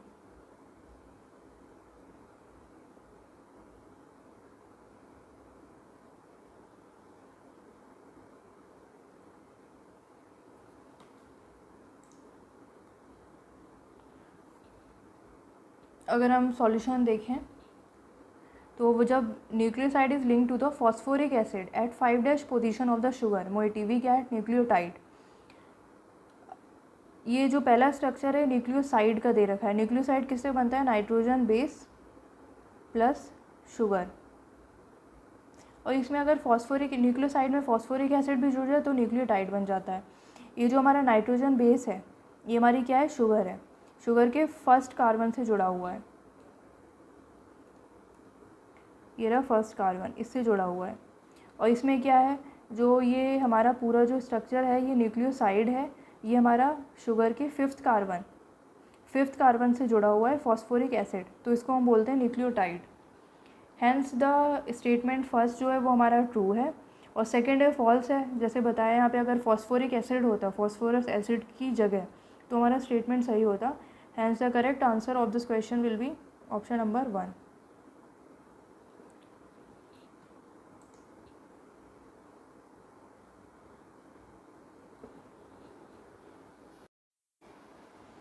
नेक्स्ट क्वेश्चन डिस्कस करते हैं, क्वेश्चन नंबर 73।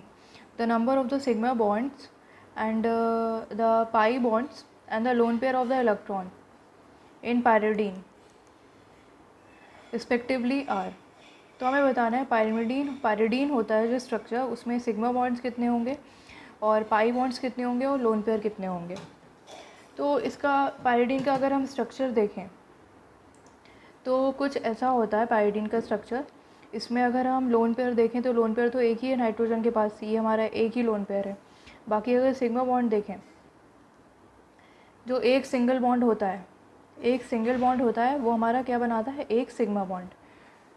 और जो एक डबल बॉन्ड होता है वो हमारा बनाता है 1 सिग्मा प्लस 1 पाई। तो इसमें सिंगल बॉन्ड कितने हैं, एक तो ये सिंगल हो गया, पहले सिग्मा बॉन्ड काउंट करते हैं, 1 2 3 4 5 6 7 8, और ये भी बनाएगा 9 10 11। तो टोटल सिग्मा बॉन्ड्स हमारे कितने हो गए, 11। अब पाई बॉन्ड्स को काउंट करें, अगर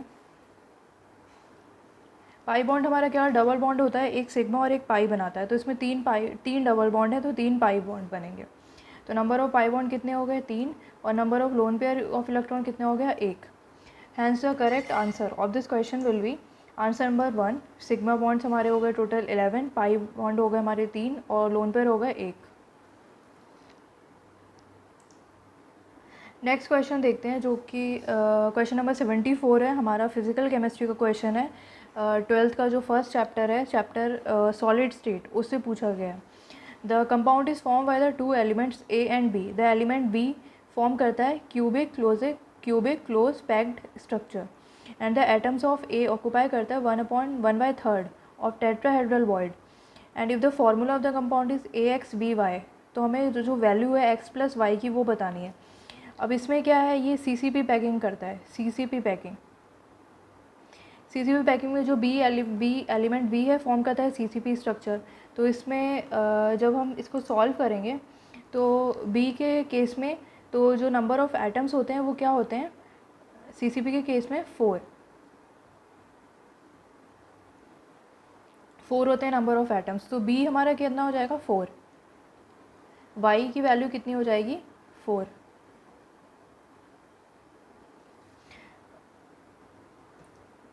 और अगर हम ए के केस में देखें, ए हमारा क्या है, 1/3 ऑफ टेट्राहेड्रल वॉइड है। तो जो टेट्राहेड्रल वॉइड होते हैं, अगर हम नंबर ऑफ़ एटम्स सीसीपी में 4 हैं, तो टेट्राहेड्रल वॉइड्स जो होते हैं उसके डबल होते हैं 8। अगर ऑक्टाहेड्रल पूछा गया होता तो ऑक्टाहेड्रल होते हैं इसमें 4। ऑक्टाहेड्रल होते हैं सेम सीसीपी के नंबर के, और टेट्राहेड्रल होते हैं उसके डबल। तो ए हमारा क्या है, 1/3 ऑफ टेट्राहेड्रल वॉइड। तो इसमें अगर हम देखें तो z है 1/3 ऑफ 8, तो 8/3 आ जाएगा। अब इसका हम सिंपलेस्ट रेशियो निकालेंगे, 8/3 रेशियो 4। इसको हम कर सकते हैं सिंपलेस्ट रेशियो अगर हम इसका निकालें तो 8/3, और ये क्या है रेशियो में, 4। इसको मान लो, इसको 3 से मल्टीप्लाई कर दो, इसको भी 3 से कर दो, तो ये 3 से 3 इधर कट जाएगा, तो क्या बचेगा, 8/12। और इसका हम सिंपलेस्ट रेशियो करेंगे, 2 4 जा 8, 2 6 जा 12, 2 2 जा 4, 2 3 जा 6। तो सिंपलेस्ट रेशियो कितना आएगा, 2/3। तो x और प्लस y की वैल्यू हमसे पूछी गई है, जो कि हो जाएगी हमारी 5।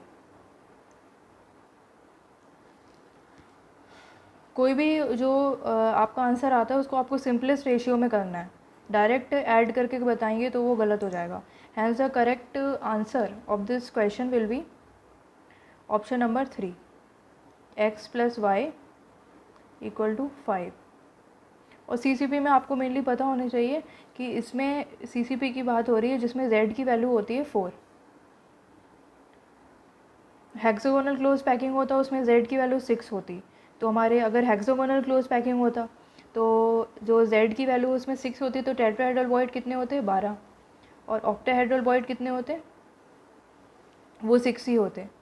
वो नंबर ऑफ जितने एटम्स होते हैं उसके इक्वल ही होते हैं। नेक्स्ट क्वेश्चन डिस्कस करते हैं, question number 75। The correct order of energies of the molecular orbital of N2 molecule will be. ये हमारा केमिकल बॉन्डिंग का क्वेश्चन है, और टॉपिक है इसमें MOT, मॉलिक्यूलर ऑर्बिटल थ्योरी से क्वेश्चन पूछा गया है। N2 मॉलिक्यूल जो कि हमारा नाइट्रोजन हो गया, एक में 7 इलेक्ट्रॉन्स होते हैं, इसका एटॉमिक नंबर 7 होता है, तो 2 का कितना होगा, 14 के अकॉर्डिंग हम इलेक्ट्रॉनिक कॉन्फ़िगरेशन लिखेंगे। ये आपको बिल्कुल प्योरली याद करने की वैल्यू है, इसमें इलेक्ट्रॉनिक कॉन्फ़िगरेशन इन्होंने डायरेक्ट पूछ लिया है, वो आपको बताना है। तो अगर हम इसका इलेक्ट्रॉनिक कॉन्फ़िगरेशन देखें तो कुछ ऐसे, अगर हम पूरा जो डायग्राम है वो बनाते हैं, सबसे पहले होता है सिग्मा 1s, फिर होता है सिग्मा, इसमें 2 तरीके के ऑर्बिटल होते हैं, एक तो होते हैं बॉन्डिंग, एक होते हैं एंटी बॉन्डिंग। जिसमें स्टार लगा होता है, जिसमें ऐसे करके स्टार लगा होता है, वो हमारे होते हैं एंटी बॉन्डिंग, और जिसमें कोई स्टार नहीं है, कुछ नहीं है, वो डायरेक्ट होते हैं बॉन्डिंग।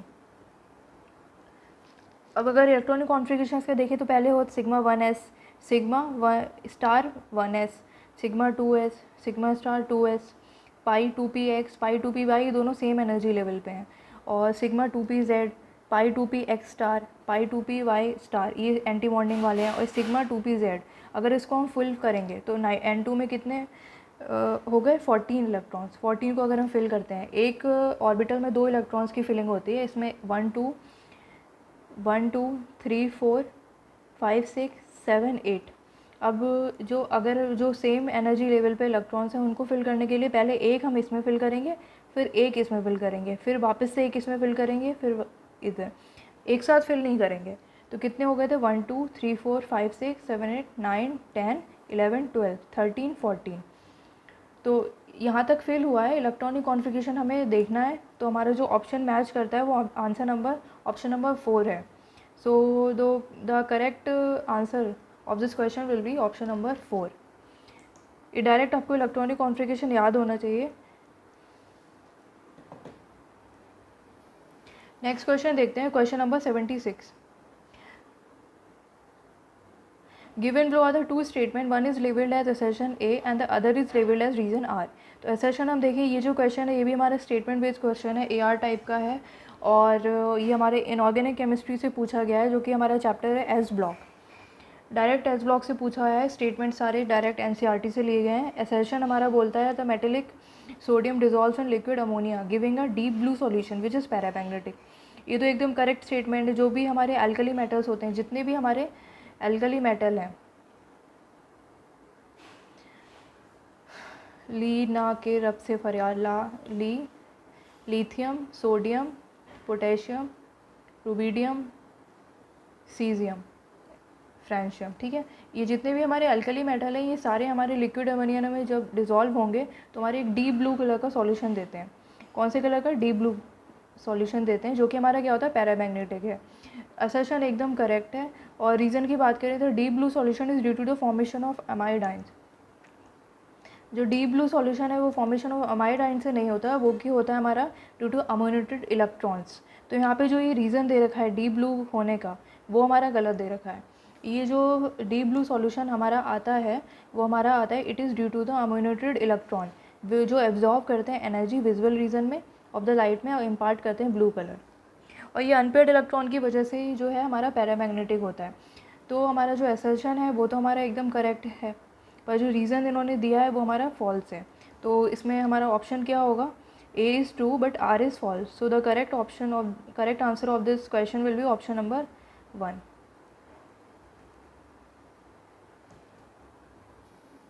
नेक्स्ट क्वेश्चन लेते हैं, question number 77। Which one is an example of heterogeneous catalyst.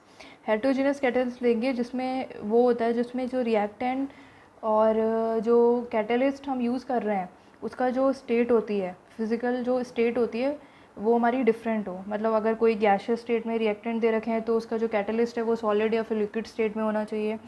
अब ऑप्शंस देखते हैं, हमें हेट्रोजीनस कैटलिस्ट की रिएक्शन को चूज़ देखना है।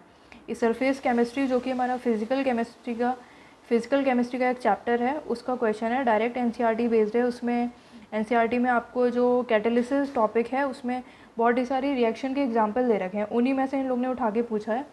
तो फर्स्ट ऑप्शन है decomposition of ozone in the presence of the nitrogen monoxide, and second है combination between the dinitrogen and the dihydrogen to form ammonia in the presence of the finely divided iron. Third है oxidation of the sulphur dioxide into the sulphur trioxide in the presence of the oxides of nitrogen, and hydrolysis of the sugar catalyse by H+ ion. अब इसमें अगर हम देखें तो जितने भी reactions दे रखी हैं सारी ही हमारी होमोजीनियस वाली हैं एक्सेप्ट वन, जो कि हमारा है ऑप्शन नंबर 2। ये जो रिएक्शन है डाई नाइट्रोजन और डाई हाइड्रोजन को कंबाइन करके अमोनिया फॉर्म होती है। इसको पहली बात तो जो इस रिएक्शन को हम बोलते हैं हेवर्स प्रोसेस।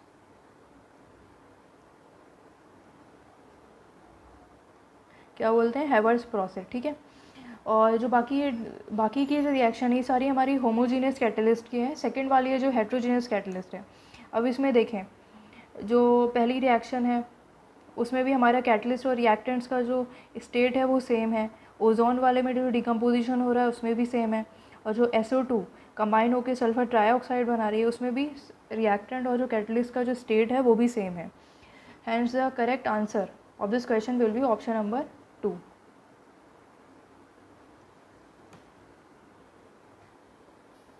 नेक्स्ट क्वेश्चन देखते हैं, क्वेश्चन नंबर 78। क्वेश्चन नंबर 78 ये हमारा फिजिकल केमिस्ट्री में एक चैप्टर है, केमिकल काइनेटिक्स, उसका क्वेश्चन है। For a certain reaction the rate हमें दे रखा है कि A²B when the initial concentration of A, जो A की जो इनिशियल कंसंट्रेशन है ट्रिपल 3 टाइम्स कर दिया गया है, और keeping the concentration of B constant, B की कंसंट्रेशन कांस्टेंट है, तो the initial rate would be. इसको अगर हम सॉल्व करें तो मान लो कि जो रेट है इनिशियल रेट को के R बोला है, ये हमारा अगर हम रेट लॉ के अकॉर्डिंग लिखें तो ये है कुछ, और बाद में इन्होंने क्या बोला है कि जो इनिशियल कंसंट्रेशन ऑफ A है उसको ट्रिपल कर दिया गया। अब जो हमारा नेक्स्ट रेट है उसको हम R' न्यू रेट को R' नाम देते हैं। इसको अगर हम ट्रिपल करेंगे तो कंसंट्रेशन क्या हो जाएगी 3A, और ये स्क्वायर है, B की कंसंट्रेशन को कांस्टेंट रखा है। अब इसको अगर हम सॉल्व करेंगे तो 3 का स्क्वायर अगर 9 कर देंगे 9K, और ये A ब्रैकेट में B। अगर हम इन दोनों के बीच में रिलेशन देखें तो हमारा जो इतना वैल्यू है K ब्रैकेट में A ब्रैकेट में B, इसको हम लिख सकते हैं R। तो अगर हम सॉल्व इन दोनों के बीच में रिलेशन देखें तो R' equals to 9 times of initial R। तो जो इनिशियल रेट है वो हमारा क्या हो जाएगा 9 टाइम्स।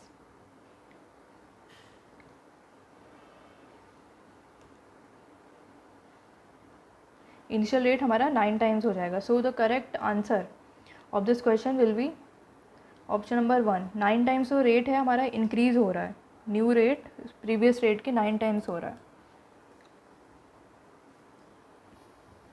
नेक्स्ट क्वेश्चन देते हैं, क्वेश्चन नंबर 79। इसमें बताना है तो select the correct statement from the following. Correct statement हमें बताने हैं। ये हमारा जो फिजिकल केमिस्ट्री का चैप्टर है मोल कॉन्सेप्ट, उससे पूछा गया है, डायरेक्ट स्टेटमेंट बेस्ड है। चलिए ऑप्शंस देखते हैं। A, atoms of all the elements are composed of the 2 fundamental particles। composed of 2 fundamental particle, ये तो गलत है क्योंकि ये जो एटम कोई भी है वो हमारा 3 फंडामेंटल पार्टिकल से बनता है, इलेक्ट्रॉन, प्रोटॉन और न्यूट्रॉन। तो ये स्टेटमेंट हमारा गलत है। B, mass of an electron is 9.1 into 10⁻³ kg, एकदम करेक्ट स्टेटमेंट है। मास जो इलेक्ट्रॉन का होता है वो पूरा अगर देखें तो 9.10939 है। अगर इसको सिंपल वैल्यू आपको याद रखनी है तो 9.1 इंटू 10⁻³ kg भी याद रख सकते हैं। C, all the isotopes of the given element show same chemical properties. हाँ, जो हमारे आइसोटोप्स होते हैं, आइसोटोप्स कौन से होते हैं जिनका एटॉमिक नंबर सेम होता है, जिनका एटॉमिक नंबर सेम होता है वो हमारे क्या शो करते हैं सेम केमिकल प्रॉपर्टी, ये भी ठीक है। D में देखें तो protons and electrons are collectively called nucleons. अब न्यूक्लियॉन्स प्रोटॉन्स और इलेक्ट्रॉन्स को नहीं कहते हैं, बल्कि हम प्रोटॉन्स और न्यूट्रॉन्स को कहते हैं। प्रोटॉन को और न्यूट्रॉन के कॉम्बिनेशन को हम कहते हैं न्यूक्लियॉन्स। ये हमारा गलत हो गया, हमारा A भी गलत हो गया, D भी गलत होगा। E क्या, Dalton's atomic theory regulate the atoms. Dalton's atomic theory regarded the atom as an ultimate particles of matter, ये भी एकदम करेक्ट स्टेटमेंट है। तो हमें करेक्ट स्टेटमेंट ही बताने थे, हमारे करेक्ट कौन से हो गए, एक तो B, C और E। तो choose the correct answer from the options. अगर हम देखें तो हमारा सेकंड ऑप्शन में सारे करेक्ट स्टेटमेंट्स को इन्होंने दिया है, B, C and E। So the correct answer of this question will be option number 2। Solution में एटम्स 3, जैसे मैंने बताया एटम्स कितने पार्टिकल्स का बना होता है, तीन फंडामेंटल पार्टिकल्स का बना होता है। कौन कौन से, इलेक्ट्रॉन्स, प्रोटॉन्स एंड न्यूट्रॉन्स। और जो मास होता है इलेक्ट्रॉन का कितना होता है 9.1 इंटू 10⁻³ kg। और जो आइसोटोप्स होते हैं वो हमारे शो करते हैं सेम केमिकल प्रॉपर्टीज़। और प्रोटॉन्स और न्यूट्रॉन्स को हम बोलते हैं न्यूक्लियॉन्स, ना कि प्रोटॉन्स और इलेक्ट्रॉन्स को। और Dalton's atomic theory regarded the atom as a ultimate particle of the matter, ये भी एकदम करेक्ट है। नेक्स्ट क्वेश्चन देखते हैं हमारा क्वेश्चन नंबर 80। ऑर्गेनिक केमिस्ट्री का क्वेश्चन है, consider the following reaction and identify the product. अब इसमें एक रिएक्टेंट दे रखा है 3 मिथाइल ब्यूटेन 2 ऑल। अब जब ये HBr के साथ रिएक्ट करेगा तो मार्कोनिव्स रूल लगता है।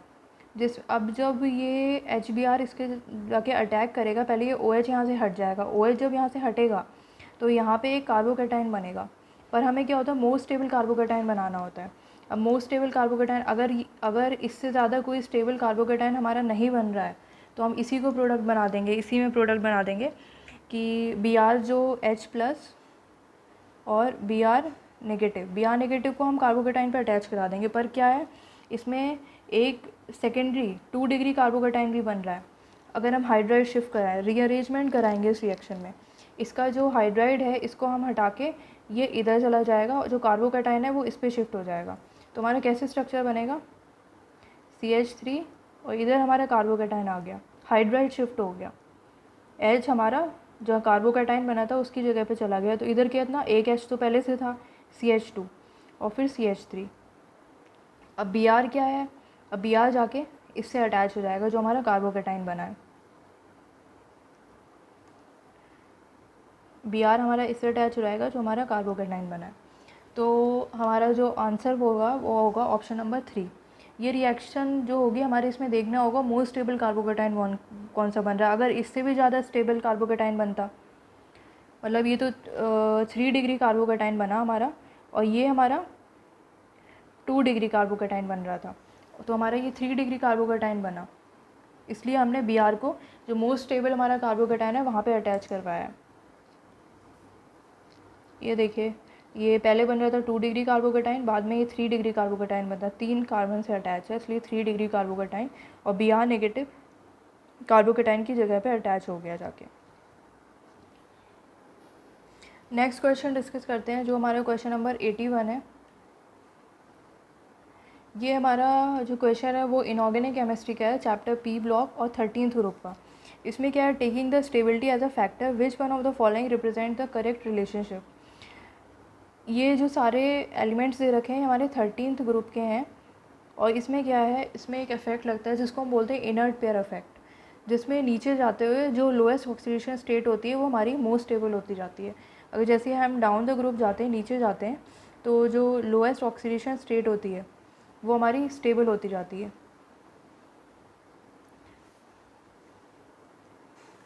ठीक है, तो अगर हम देखें तो 13 ग्रुप के मेंबर कुछ ऐसे लगे होते हैं,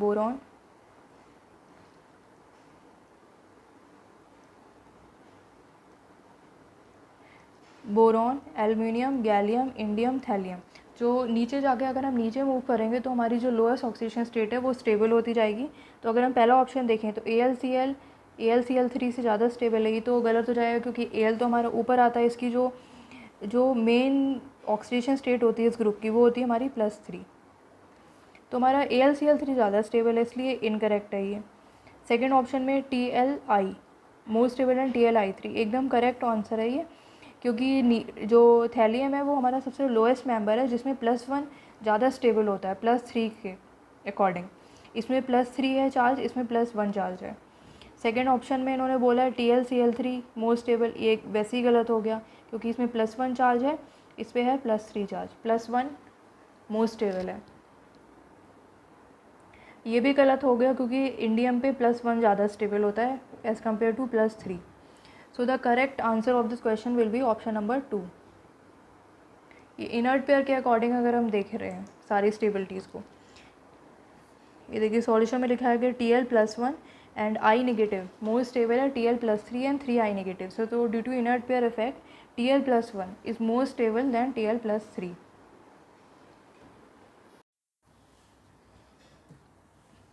नेक्स्ट क्वेश्चन डिस्कस करते हैं, क्वेश्चन नंबर 82। ये ऑर्गेनिक केमिस्ट्री का क्वेश्चन है। Complete the following reaction and see जो हमारा फॉर्म हो रहा है उसको हमें बताना है। तो पहले तो देखते हैं, ये जो रिएक्टेंट है A HCN के साथ रिएक्ट करता है तो ये हमारा एक साइनोहाइड्रिन बना लेगा। इसमें साइनोहाइड्रिन कैसे बनता है, जब ये डबल बॉन्ड है ये शिफ्ट होगा, ओ ज़्यादा इलेक्ट्रोनेगेटिव है तो इसके ऊपर ऐसे इधर को शिफ्टिंग होगी, ओ के ऊपर नेगेटिव आएगा और इसके ऊपर पॉजिटिव, तो HCN हमारा टूटेगा, H पॉजिटिव और CN नेगेटिव। तो CN हमारा ये पॉजिटिव चार्ज की तरफ जाके अटैच हो जाएगा और जो H प्लस है वो O नेगेटिव की तरफ जाके अटैच हो जाएगा। इससे हमारा एक साइनोहाइड्रिन बन जाएगा, इसको हम बोलते हैं साइनोहाइड्रिन। बाद में जो भी बी कंपाउंड कंसनट्रेटेड H2SO4 और हीट से ऐसे रिएक्ट करेगा, तो इसके बाद क्या होगा, पहले एक वाटर मॉलिक्यूल का लॉस होगा, H प्लस होगा, OH नेगेटिव, OH जो मॉलिक्यूल है OH है उस पर जाके अटैक करेगा, फिर ये पूरा जब निकल जाएगा इसके ऊपर एक बनेगा कार्बोकेटाइन, यहाँ से हम एक H को रिप्लेस करेंगे, H नेगेटिव की पॉजिटिव की फॉर्म में निकलेगा, इधर आएगा नेगेटिव, तो इधर एक डबल बॉन्ड बन जाएगा। सेम ये जैसे यहाँ पे इन्होंने पहले एक साइनोहाइड्रिन का फॉर्मेशन करा है और बाद में ये यहाँ से निकल के कार्बोकेटाइन फॉर्म होता है और H पॉजिटिव निकलता है यहाँ पे नेगेटिव, तो ये वापस आपस में अटैच हो जाते हैं, एक डबल बॉन्ड फॉर्म हो जाता है और ये साइनाइड बनता है। साइनाइड की अगर हम कंप्लीट हाइड्रोलिसिस करते हैं तो उससे हमें एसिड फॉर्म मिलता है। इसे यहाँ पे साइन CN है डायरेक्ट COOH में चेंज हो गया है।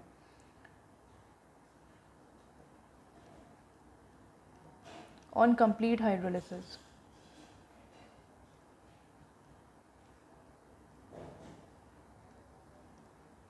एक चीज़ इसमें याद रखने वाली है, अगर यहाँ पे कंप्लीट हाइड्रोलिसिस नहीं होती, पार्शियल हाइड्रोलिसिस होती, तो ये साइनाइड अमाइड में चेंज होता है। अमाइड में क्या, अमाइड होता है हमारा RC double bond O NH2, amide में चेंज हो जाता है, ये हमारी पार्शियल हाइड्रोलिसिस से चेंज होता है। So the hence the correct answer of this question will be option number 2।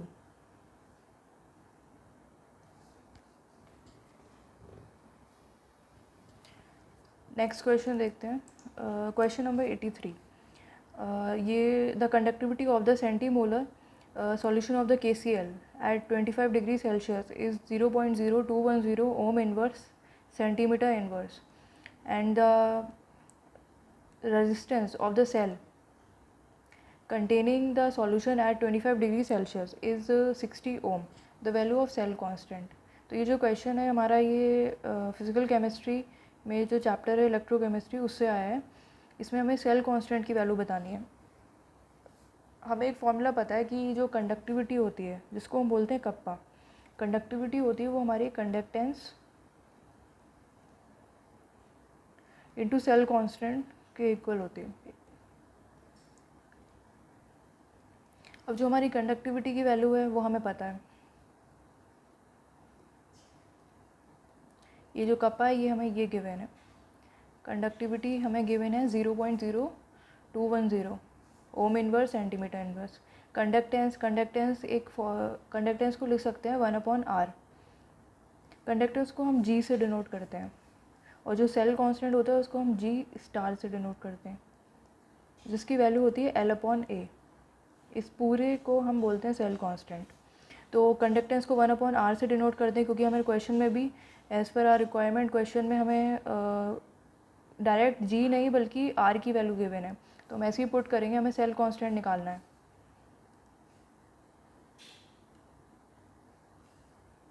तो K = 1/r into G star that is cell constant. तो हमें G स्टार अगर सेल कांस्टेंट निकालना है तो कप्पा इंटू रेजिस्टेंस, इन दोनों के मल्टीप्लिकेशन से हमें आ जाएगा। ऐसे देखते हैं conductivity equal to conductance into cell constant, जब इनको मल्टीप्लाई करेंगे कंडक्टिविटी और रेजिस्टेंस को तो हमारा आ जाएगा 1.26 centimetre inverse. So the answer of this question will be option number 1।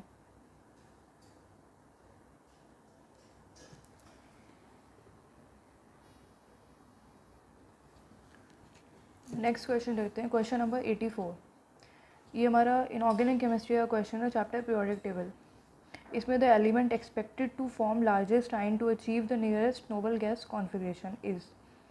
तो जो इसमें पूछा है ऐसा कौन सा एलिमेंट है जो लार्जेस्ट आयन फॉर्म करेगा अचीव करने के लिए नियरेस्ट नोबल गैस कॉन्फिगरेशन। अब इसमें नाइट्रोजन में देखें, इसका जो एटॉमिक नंबर है हमारा 7 होता है, और नियॉन को ये मोस्ट प्रोबेबली अप्रोच करेगा जिसका 10 होता है, तो ये 3 इलेक्ट्रॉन्स गेन करेगा। तो जो नाइट्रोजन है हमारा वो n-3 में हो जाएगा।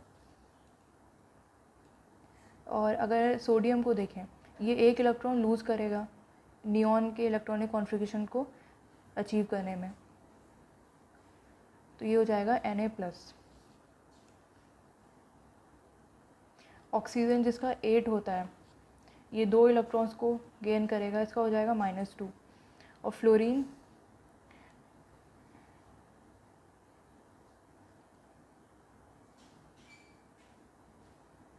फ्लोरीन हमारा क्या करेगा, 1 इलेक्ट्रॉन को गेन करेगा क्योंकि इसके पास ऑलरेडी 9 होते हैं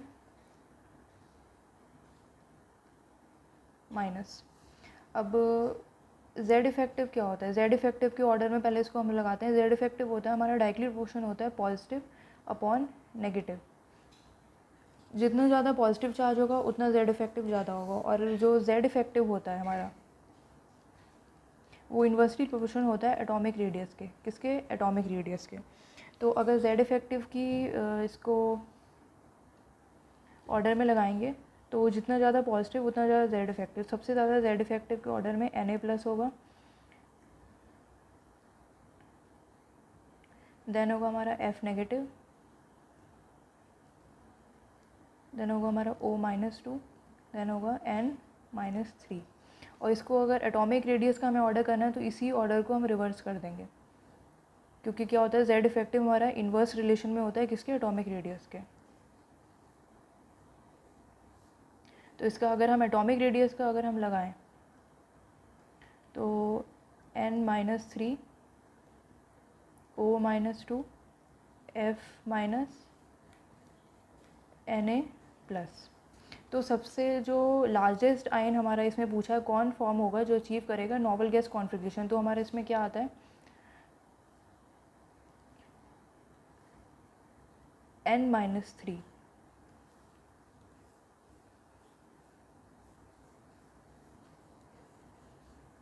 So the answer of this question will be option number 1, nitrogen.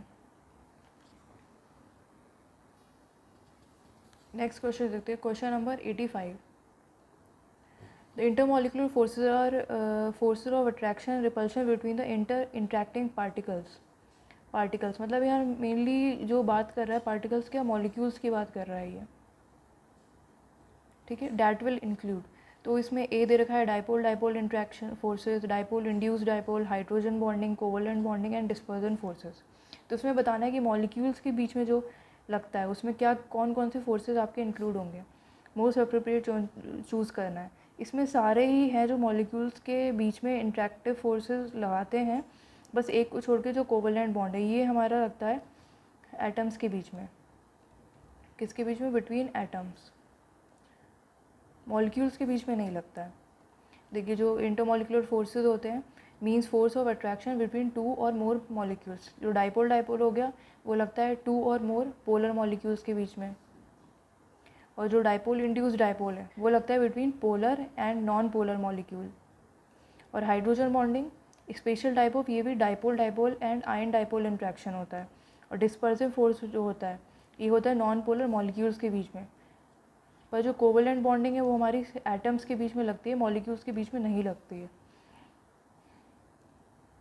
So the answer of this question will be option number 1, A, B, C and E। D हमारा नहीं होगा, ये एटम्स में लगता है, मॉलिक्यूल्स में नहीं लगता।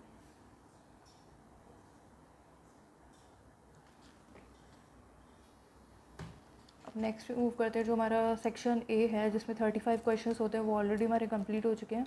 अब सेक्शन बी की तरफ मूव करते हैं। इसमें आपके टोटल क्वेश्चन 15 हैं जिसमें से आपको सिर्फ 10 अटैम्प्ट करने होते हैं।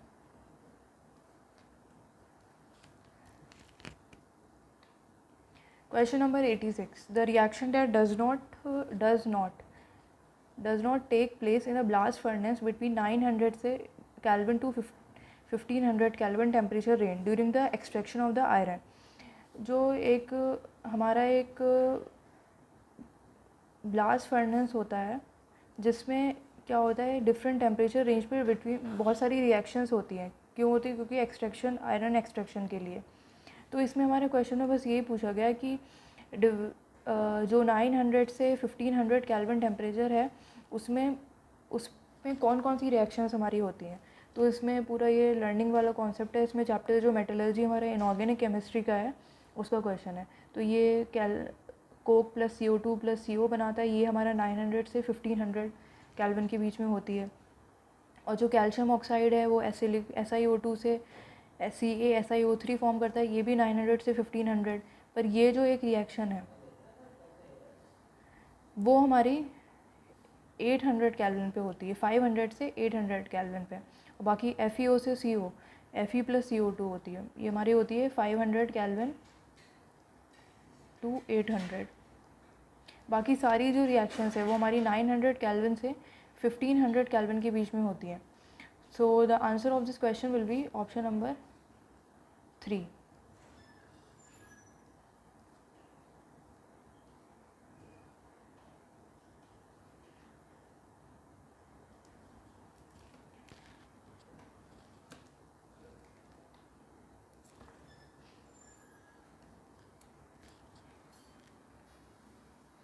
नेक्स्ट क्वेश्चन देखते हैं. Question number 87, match list 1 with list second. इसमें ये जो क्वेश्चन है मेनली हमारे inorganic chemistry chapter P block और ऑक्सीजन फैमिली का है. इसमें ऑक्सो एसिड दे रखे हैं सल्फ़र के. इसमें आपके क्या है, आपको स्ट्रक्चर्स पता होने चाहिए, मतलब याद ही होने चाहिए. इसमें कोई भी कॉन्सेप्ट नहीं है, बस आपको स्ट्रक्चर्स याद होने चाहिए. मेनली ये लिंकेज ही पूछते हैं ज़्यादातर क्वेश्चन है, वही इन्होंने इस बार से पूछी है. तो अगर हम देखें ए पर ऑक्सो डाइसल्फ्यूरिक एसिड, इसका आपको फॉर्मूला पता होना चाहिए. क्या होता है? H2S2O8. H2S2O8 सल्फ्यूरिक एसिड हो गया. इसका होता है हमारा H2SO4. पर ऑक्सो डाइसल्फ्यूरिक का क्या होता है? H2S2O8. सल्फ्यूरिक का H2SO4. ठीक है. जो पायरोसल्फ्यूरिक एसिड है उसमें होता है H2S2O7. सल्फ्यूरस एसिड है H2SO3. काफ़ी कन्फ्यूजिंग होते हैं पर ये बार बार प्रैक्टिस से मतलब ऑलमोस्ट याद हो ही जाते हैं. बाकी स्ट्रक्चर्स में क्या है, जब ऐसे दो ऑक्सीजन एक दूसरे से अटैच होते हैं इसको परऑक्सी लिंकेज बोलते हैं हम. तो हमसे क्वेश्चन में क्या पूछा है कि परऑक्सो डाइसल्फ्यूरिक एसिड है, इसमें क्या होता है, इसमें 2SOH बॉन्ड होते हैं, 4S डबल बॉन्ड O होते हैं और 1 होता है SOS. परऑक्सी लिंकेज बोलते हैं इसको. तो ये तो A तो थर्ड से ही होगा इसमें. अगर हम ऑप्शंस में देखें तो A थर्ड से 2 ऑप्शंस में है. बाकी अगर सेकेंड पे मूव ऑन करते हैं, सल्फ्यूरिक एसिड हमारा क्या हो गया? H2SO4. सल्फ्यूरिक एसिड में क्या है? 2SOH होते हैं बॉन्ड और 2 होते हैं S डबल बॉन्ड O. तो ये सेम ऑप्शंस मैच हो रहे हैं. अब C से जो हमारा मेनली आंसर है वो डिसाइड होता है. C होता है पायरोसल्फ्यूरिक एसिड. तो इसमें क्या होता है? 2S सिंगल बॉन्ड OH होता है, 4 होते हैं S डबल बॉन्ड O और 1 होता है SOS. तो C होगा 1 से. और सल्फ्यूरस एसिड, इसमें क्या होता है? 2SOH बॉन्ड होते हैं और 1 होता है S डबल बॉन्ड O. आप इसका अगर स्ट्रक्चर देखेंगे तो पता चल जाएगा. ये सल्फ्यूरस एसिड में 2 हैं हमारे SOH बॉन्ड और ये 2 हैं SOH बॉन्ड और ये 1 है S double bond O bond. यही सब इन्होंने पूछा है कि SOS लिंकेज किस में? SOS लिंकेज होती है हमारी पर पायरोसल्फ्यूरिक एसिड में. ठीक है. ये SOS लिंकेज है हमारी पायरोसल्फ्यूरिक एसिड में. और ये तो याद ही रख लो कि परऑक्सो डाइसल्फ्यूरिक एसिड में S double bond OS परऑक्सी linkage बोलते हैं इसको. S ऑक्सीजन एक दूसरे से अटैच होते हैं. तो सो the answer of this question will be option number 4.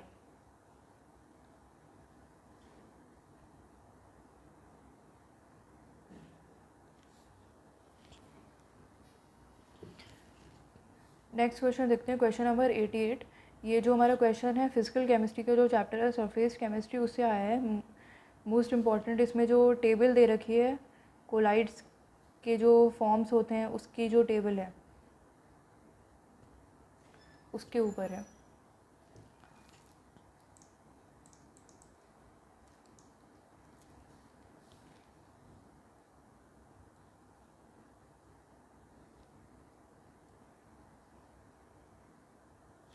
तो क्वेश्चन है pumice stone is an example of. Pumice stone किसका एग्जाम्पल होता है? ये सॉलिड सॉल्ट, फोम, सॉल्ट या जेल, ये हमारा एग्जाम्पल होता है सॉलिड सॉल्ट का। क्योंकि सॉलिड सॉल्ट में क्या होता है, जो हमारा डिस्पर्स्ड फेज होता है, दो कंपोनेंट्स होते हैं, एक तो होता है डिस्पर्स्ड फेज और एक होता है डिस्पर्स्ड मीडियम। जो प्यूमिस स्टोन है वो हमारा सॉलिड सॉल्ट का एग्जाम्पल है, जिसमें डिस्पर्स्ड फेज होता है हमारा गैस और मीडियम होता है हमारा सॉलिड। बहुत लोगों को लगेगा कि प्यूमिस स्टोन कुछ फोम टाइप का होगा, पर ऐसा है नहीं, ये डायरेक्ट एग्जाम्पल है, इसमें सॉलिड सॉल्ट ही होता है। तो the answer of this question will be option number 1, solid salt, disperse phase gas and disperse medium solid. Next question देखते हैं, क्वेश्चन नंबर 89, जो कि हमारा जो एक छोटा सा चैप्टर है पर थोड़ा ज़्यादा थ्योरेटिकल बेस्ड है, चैप्टर है इन्वायरमेंटल केमिस्ट्री। मेनली इसको इनऑर्गेनिक केमिस्ट्री में काउंट कर सकते हैं या फिर ऑर्गेनिक में। तो the question number 81 will be given below are the two statements. Statement 1, the nutrient deficient water bodies leads to eutrophication. इसमें क्या है, nutrient deficient water bodies leads to eutrophication, बल्कि ये डेफिशिएंट नहीं, जब न्यूट्रिएंट एनरिच्ड होता है हमारा, न्यूट्रिएंट एनरिच्ड,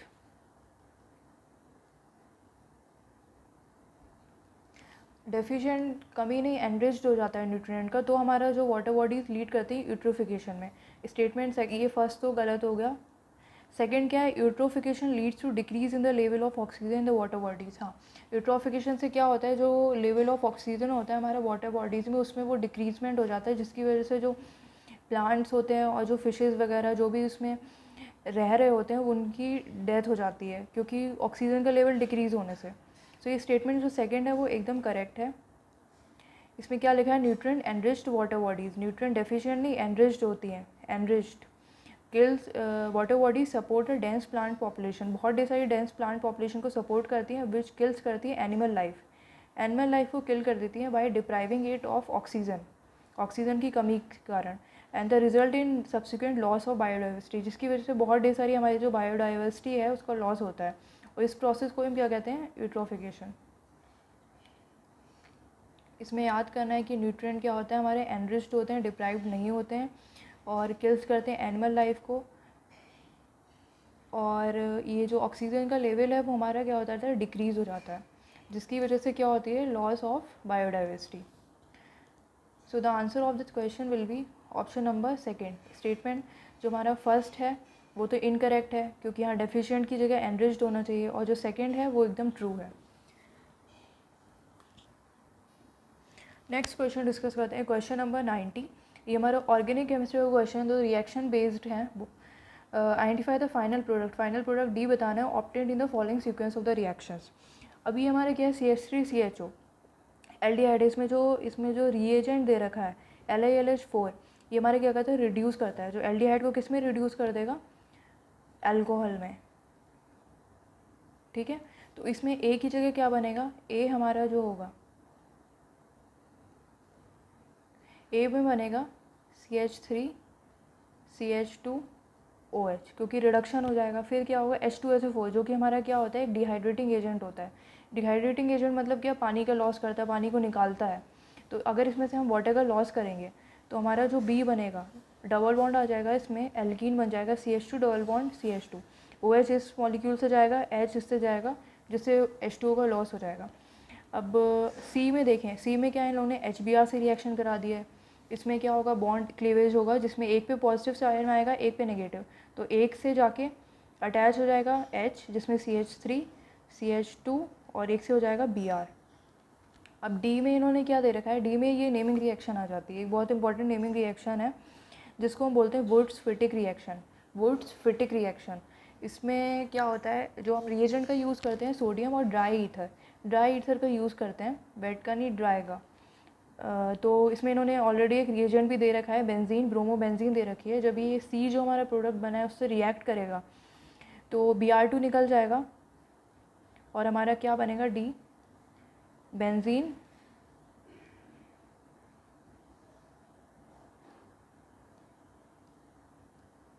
इससे अटैच हो जाएगा CH2CH3। सेम ये देखो, CH3CHO में पहले रिडक्शन कराया है, रिडक्शन हुआ है, जिसकी वजह से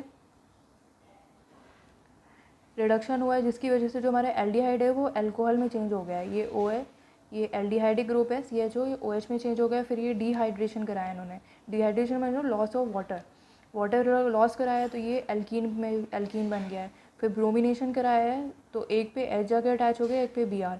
अब ये क्या है, बुट्स-फिटिक रिएक्शन है। बुट्स-फिटिक रिएक्शन, नेमिंग रिएक्शंस बहुत इंपॉर्टेंट होती हैं, तो बीच बीच में ये लोग पूछ लेते हैं। तो Br2 निकल जाएगा, ये अटैच हो जाते हैं, दोनों जो अल्केन्स होते हैं वो अटैच हो जाते हैं। तो the answer of this question will be option number 4।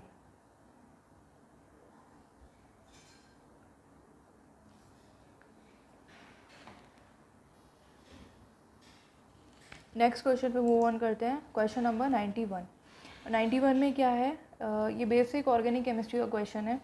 Consider the following compound and species में डिफरेंट स्ट्रक्चर्स आपको दे रखे हैं, 7 स्ट्रक्चर्स दे रखे हैं, जिसमें आपसे पूछा है कि नंबर ऑफ कंपाउंड स्पीशीज़ जो ओबे करती हैं हकल्स रूल। अब इसमें क्या है, हकल्स रूल में पता होना चाहिए क्या होता है। हकल्स रूल में क्या होता है, 3 चीज़ें ये ओबे करना चाहिए। एक तो मॉलिक्यूल प्लेनर होना चाहिए। प्लेनर मतलब क्या, इसका जो हाइब्रिडाइजेशन होना चाहिए वो sp2 होना चाहिए, और साइक्लिक रेजोनेंस होना चाहिए। क्या, cyclic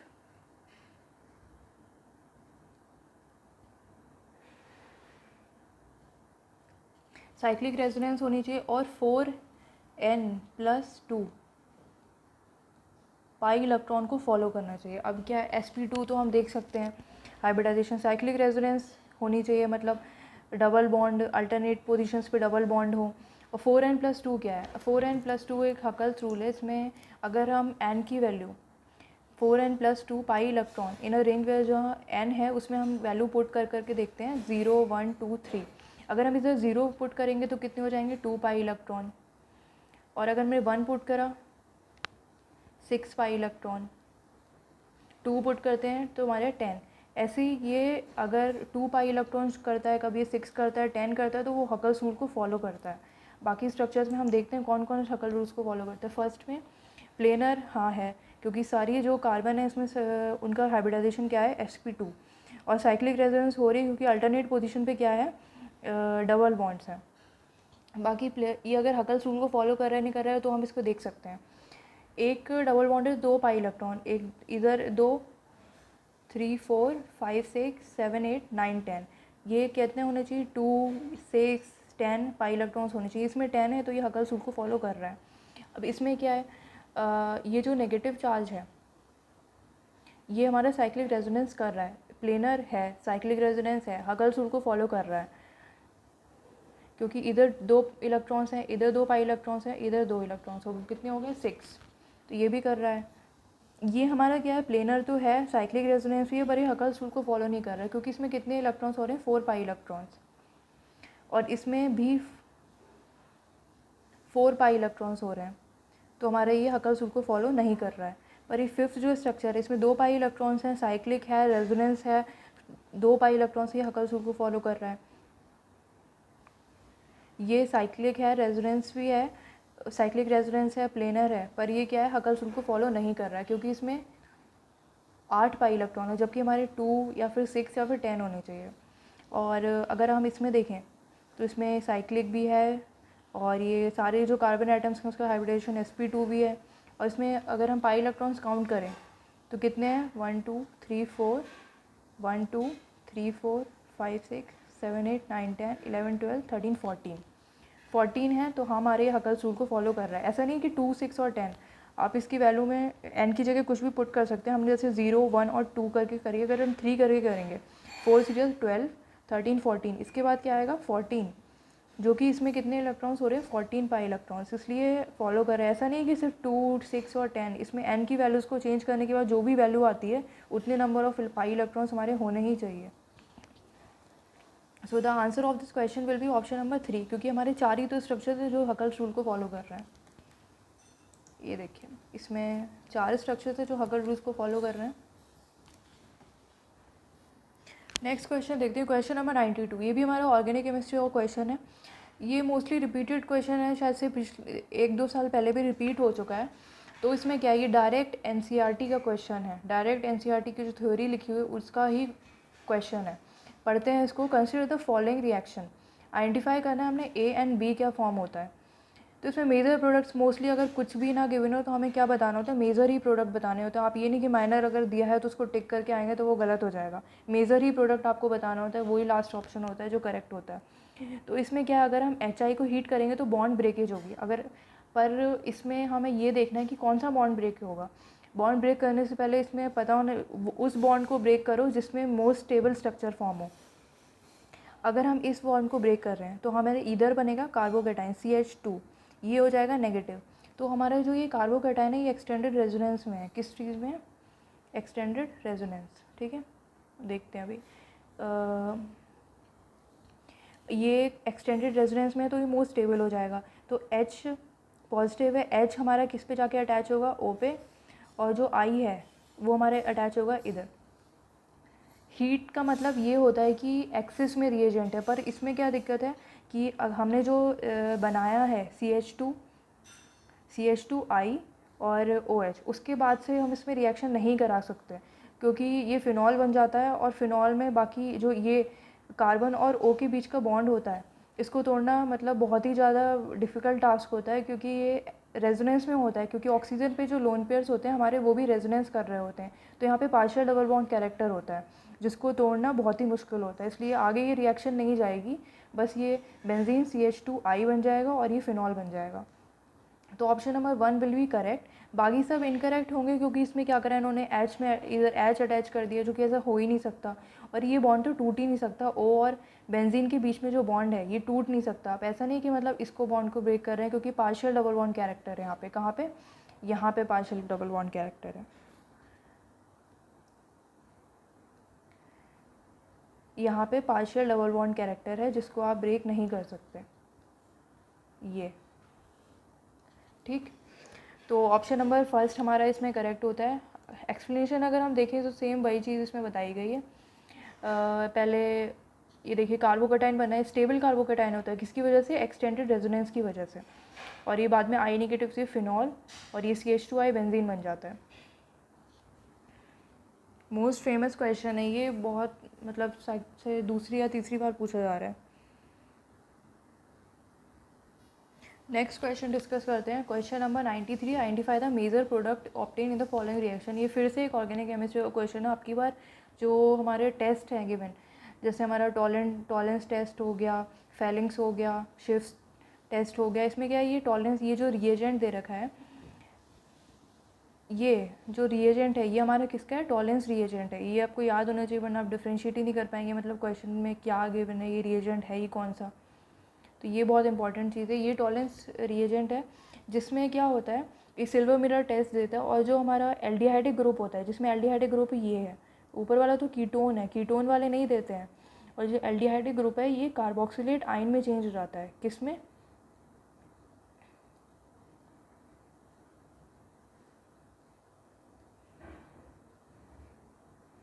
aldehydic group carboxylate ion में।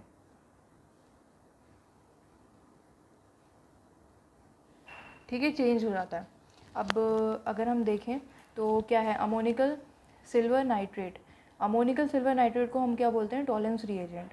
ये हमारा क्या देता है, डिस्टिंग्विश करता है किसके बीच में? एल्डिहाइड और कीटोन के बीच में, क्योंकि जो ऐसे एल्डिहाइड होता है वो हमारा क्या करता है? सिल्वर मिरर प्रोड्यूस करता है, और जो मैंने बताया एल्डिहाइड होता है हमारा ऑक्सीडाइज किस में हो जाता है? कार्बोक्सिलेट आयन में।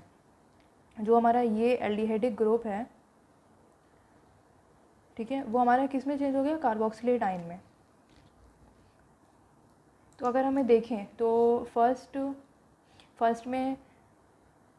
में हाँ कार्बोक्सिलेट आयन में चेंज हो रहा है, और ये जो कीटोनिक ग्रुप है इस पर कोई टॉलेंस रिएजेंट मतलब कोई भी इफेक्ट नहीं डालता, ये वैसा का वैसा ही रहता है। इसमें क्या इन्होंने OH में कर दिया है इसलिए ये गलत है, इसमें इन्होंने OH में कर दिया जबकि कीटोन तो सेम रहता है, ये गलत है। इसमें क्या करा है इन्होंने, कार्बोक्सिलेट आयन की जगह इसमें अल्कोहलिक ग्रुप भी लगा दिया है, तो ये गलत हो गया। So the answer of this question will be option number 1.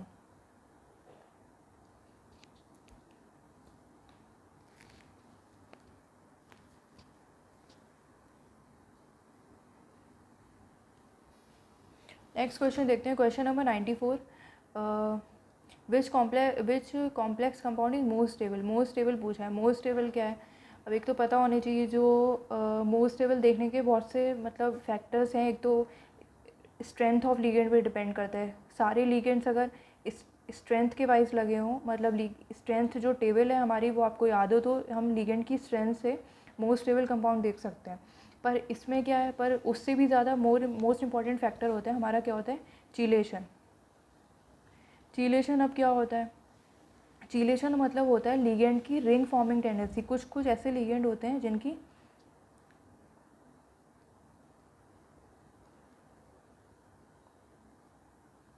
Ring forming tendency होती है, वो मोस्ट स्टेबल होते हैं। क्या होते हैं, मोस्ट स्टेबल।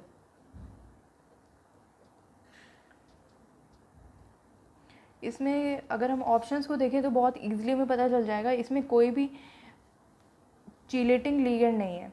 पर इसमें सेकंड ऑप्शन में देखेंगे तो EN, इथाइलिन डायमीन जो हमारा होता है वो चीलेटिंग लीगेंड है, ये हमारा रिंग फॉर्मिंग टेंडेंसी रखता है, तो ये हमारा मोस्ट स्टेबल होगा। बाकी सब में ऐसा कोई भी रिंग फॉर्मिंग लीगेंड नहीं है, तो जो मोस्ट स्टेबल हमारा होगा वो सेकेंड ऑप्शन होगा।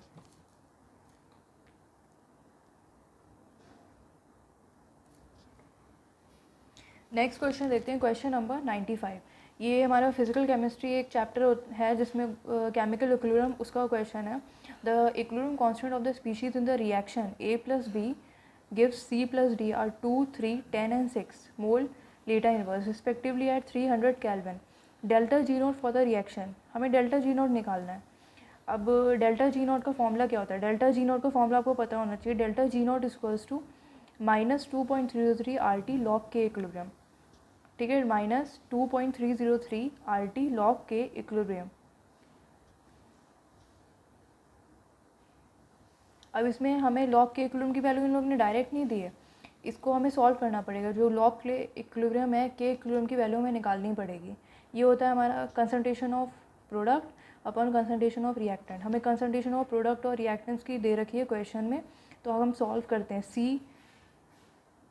C/D upon A and B, तो इसमें अगर हम करेंगे तो log 10 आएगा। log 10 की वैल्यू कितनी होती है, 1, ठीक है। बाकी अगर हम मल्टीप्लाई करते हैं, इसमें ये ज़रूर देख लेना है कि जो ऑप्शंस दे रखे हैं वो सारे हमारे कैलोरी में दे रखे हैं, कोई भी मोल वगैरह में नहीं दे रखा है, कैलोरी में दे रखा है। इसका मतलब हमें जो R है, यूनिवर्सल गैस कांस्टेंट, उसकी वैल्यू 2 ही रखनी है। और ये ऑप्शन वैसे भी क्वेश्चन में मेंशन कर रखा है ये, लेकिन हमें फिर भी ऑप्शन का ध्यान रखना है।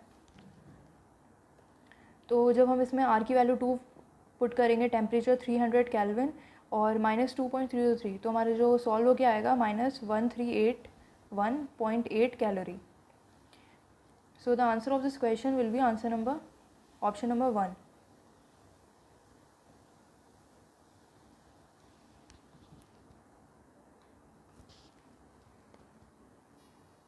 नेक्स्ट क्वेश्चन डिस्कस करते हैं, क्वेश्चन नंबर 96।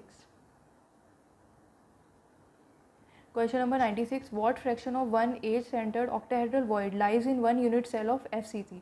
इसमें FCC की बात कर रहे हैं। FCC में नंबर ऑफ एटम्स कितने होते हैं, 4। तो हमारे ऑक्टाहेड्रल वॉइड कितने होंगे, ऑक्टाहेड्रल वॉइड उतने ही होते हैं जितने नंबर ऑफ एटम्स होते हैं, मतलब 4 होंगे। और अगर हम इसमें टेट्राहेड्रल वॉइड की बात करें तो टेट्राहेड्रल वॉइड कितने होते हैं, वो हमारे 8 होंगे। वो हमारे क्या होते हैं, नंबर ऑफ एटम्स जितने होते हैं उसके डबल हो जाते हैं। तो इसमें पूछा है what fraction of one edge centred octahedral void lies in 1 unit cell of FCC। देखो क्या, the total number of octahedral voids FCC में कितने होते हैं, 4, क्योंकि FCC में नंबर ऑफ एटम्स 4 हैं, ऑक्टाहेड्रल वॉइड 4 होंगे, टेट्राहेड्रल वॉइड कितने होंगे, 8। ऑक्टाहेड्रल वॉइड हमारे कैसे फॉर्म होते हैं, एज सेंटर और बॉडी सेंटर को। तो और जो एज सेंटर का हमारा जो कॉन्ट्रीब्यूशन होता है, एज का कॉन्ट्रीब्यूशन कितना होता है, एक क्यूब में एज का कॉन्ट्रीब्यूशन होता है 1/4। एक क्यूब में एज का कॉन्ट्रीब्यूशन कितना होता है, 1/4। तो fraction of 1 edge centred octahedral void in 1 unit cell कितना होगा, 1/4। So the answer of this question will be option number 1। ये डायरेक्ट क्वेश्चन है, मतलब इसमें आपको कॉन्ट्रीब्यूशन आपको पता होना चाहिए। जैसे एक एज का 1/4 है, और अगर हम उसमें अगर एक फेस की बात करें, फेस का कितना होता है, 1/2। फेस का कितना होता है, 1/2। बॉडी सेंटर का तो एक ही होता है, क्योंकि पूरे एक क्यूब में एक ही बॉडी सेंटर होता है। नेक्स्ट क्वेश्चन देखते हैं, question number 97, which among the following options is correct. relation between change in enthalpy and change in internal energy. Change in enthalpy delta H and change in internal energy delta U, ये direct एकदम relation है। जो हमारे thermodynamics chapter है उसमें starting में ही relation दे रखा है कि डेल्टा एच हमारा क्या होता है, equal to delta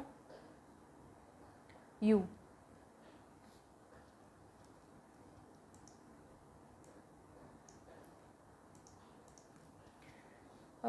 delta U plus delta N G R T.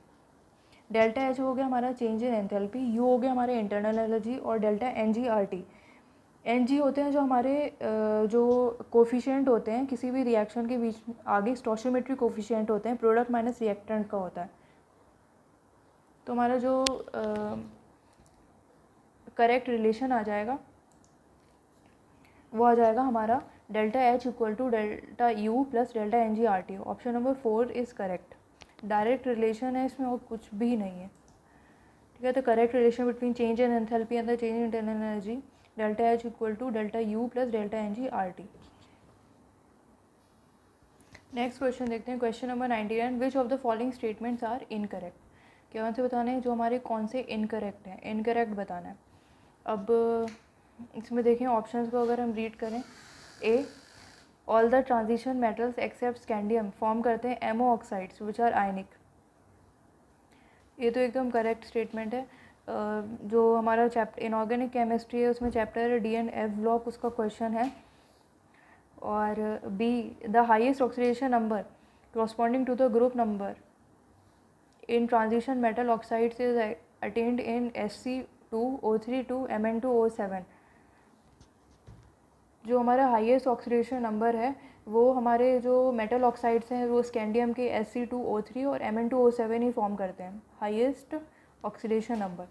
अब सी में अगर हम देखें basic character increase from B2O3 to B2O4 to B2O5, ये गलत है। यहाँ पे बेसिक कैरेक्टर नहीं, यहाँ पे क्या इंक्रीज़ होता है, ये डायरेक्ट जो ऑर्डर है ये एनसीईआरटी में दे रखा है, ये एसिडिक कैरेक्टर का दे रखा है, इन्होंने गलत लिख रखा है। ये जो हमारा ऑर्डर है B2O3 B2O4 टू B2O5, ये हमारा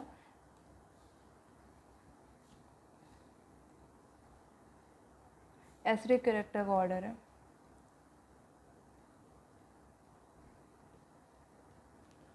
ठीक है, और जो तो ये हमारी ये स्टेटमेंट क्या हो गया, ये गलत हो गया। डी में क्या है, B2O4 dissolve in acids to keep BO4 3 negative, नहीं ये BO2 देता है बल्कि सॉल्ट, BO4 3 नेगेटिव ये नहीं देता है, तो ये भी स्टेटमेंट हमारा गलत है। ई में क्या है, CRO is basic but Cr2O3 is amphoteric, ये एकदम करेक्ट है। CRO हमारा क्या होता है, बेसिक है, और Cr2O3 हमारा एम्फोटेरिक है, जो एसिड और बेस के दोनों कैरेक्टर्स रखता है, रिएक्ट भी करता है उनके साथ। तो हमें इनकरेक्ट स्टेटमेंट पूछा है, तो हमारा ऑप्शन होगा, हमारे कौन से इनकरेक्ट हैं, सी एंड डी। तो hence correct answer of this question will be option number 1.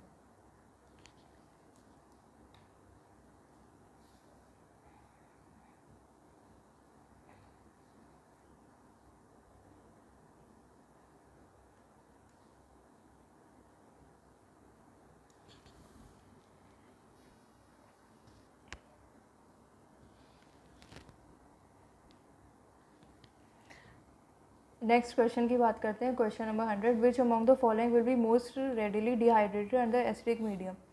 तो इसमें हमें बताना है कौन जल्दी डिहाइड्रेट हो जाएगा, मतलब वाटर का लॉस कर देगा एसिडिक मीडियम में। तो इसमें मेनली जब हम वाटर का लॉस करेंगे तो कार्बोकेटाइन फॉर्म होगा, पर बाकी ऑप्शंस में देखते हैं जो हमारा NO2 ग्रुप है वो हमारा -M -I शो करता है। ये तीनों में NO2 ग्रुप लगा है, जो कि हमारे कार्बोकेटाइन जब यहाँ पे फॉर्म होगा कार्बोकेटाइन को अनस्टेबल करेगा। अगर इधर हम कार्बोकेटाइन फॉर्म करेंगे तो ये अनस्टेबल करेगा।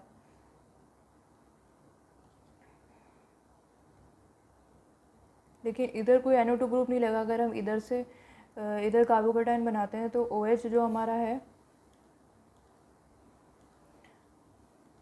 OH जो हमारा है वो +M या फिर +I ग्रुप +M शो करता है, मेनली +M शो करता है, जो कि हमारे कार्बोकेटाइन को क्या करेगा, स्टेबल करेगा। तो ये रेडिली हमारे वाटर लूज़ करेंगे, बहुत जल्दी वाटर लूज़ कर देंगे क्योंकि मोस्ट स्टेबल कार्बोकेटाइन बनेगा।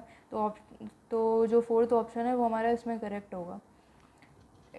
एक्सप्लेनेशन इसका देख लेते हैं। इसमें पहले ये इधर से OH यहाँ पे निकला है तो एक कार्बोकेटाइन यहाँ पे बना है, H यहाँ पे प्लस की फॉर्म में निकला नेगेटिव, इसने डबल बॉन्ड बना लिया, यहाँ पे डबल बॉन्ड फॉर्म हो गया। सेम H प्लस ने इस पे अटैक करा तो ये OH निकला है, ठीक है। इधर एक कार्बोकेटाइन बन जाएगा और इधर H प्लस की फॉर्म में निकल के इधर नेगेटिव बन जाएगा, फिर ये इधर डबल बॉन्ड फॉर्म कर लेगा। तो 2 बार हमारा वाटर लॉस हुआ है। तो इसमें जल्दी फॉर्म होगा क्योंकि कार्बोकेटाइन पे कोई -I या फिर -M वाला ग्रुप नहीं लग रहा है जो उसको कार्बोकेटाइन को अनस्टेबल करे। सो the correct answer of this question will be option number 4।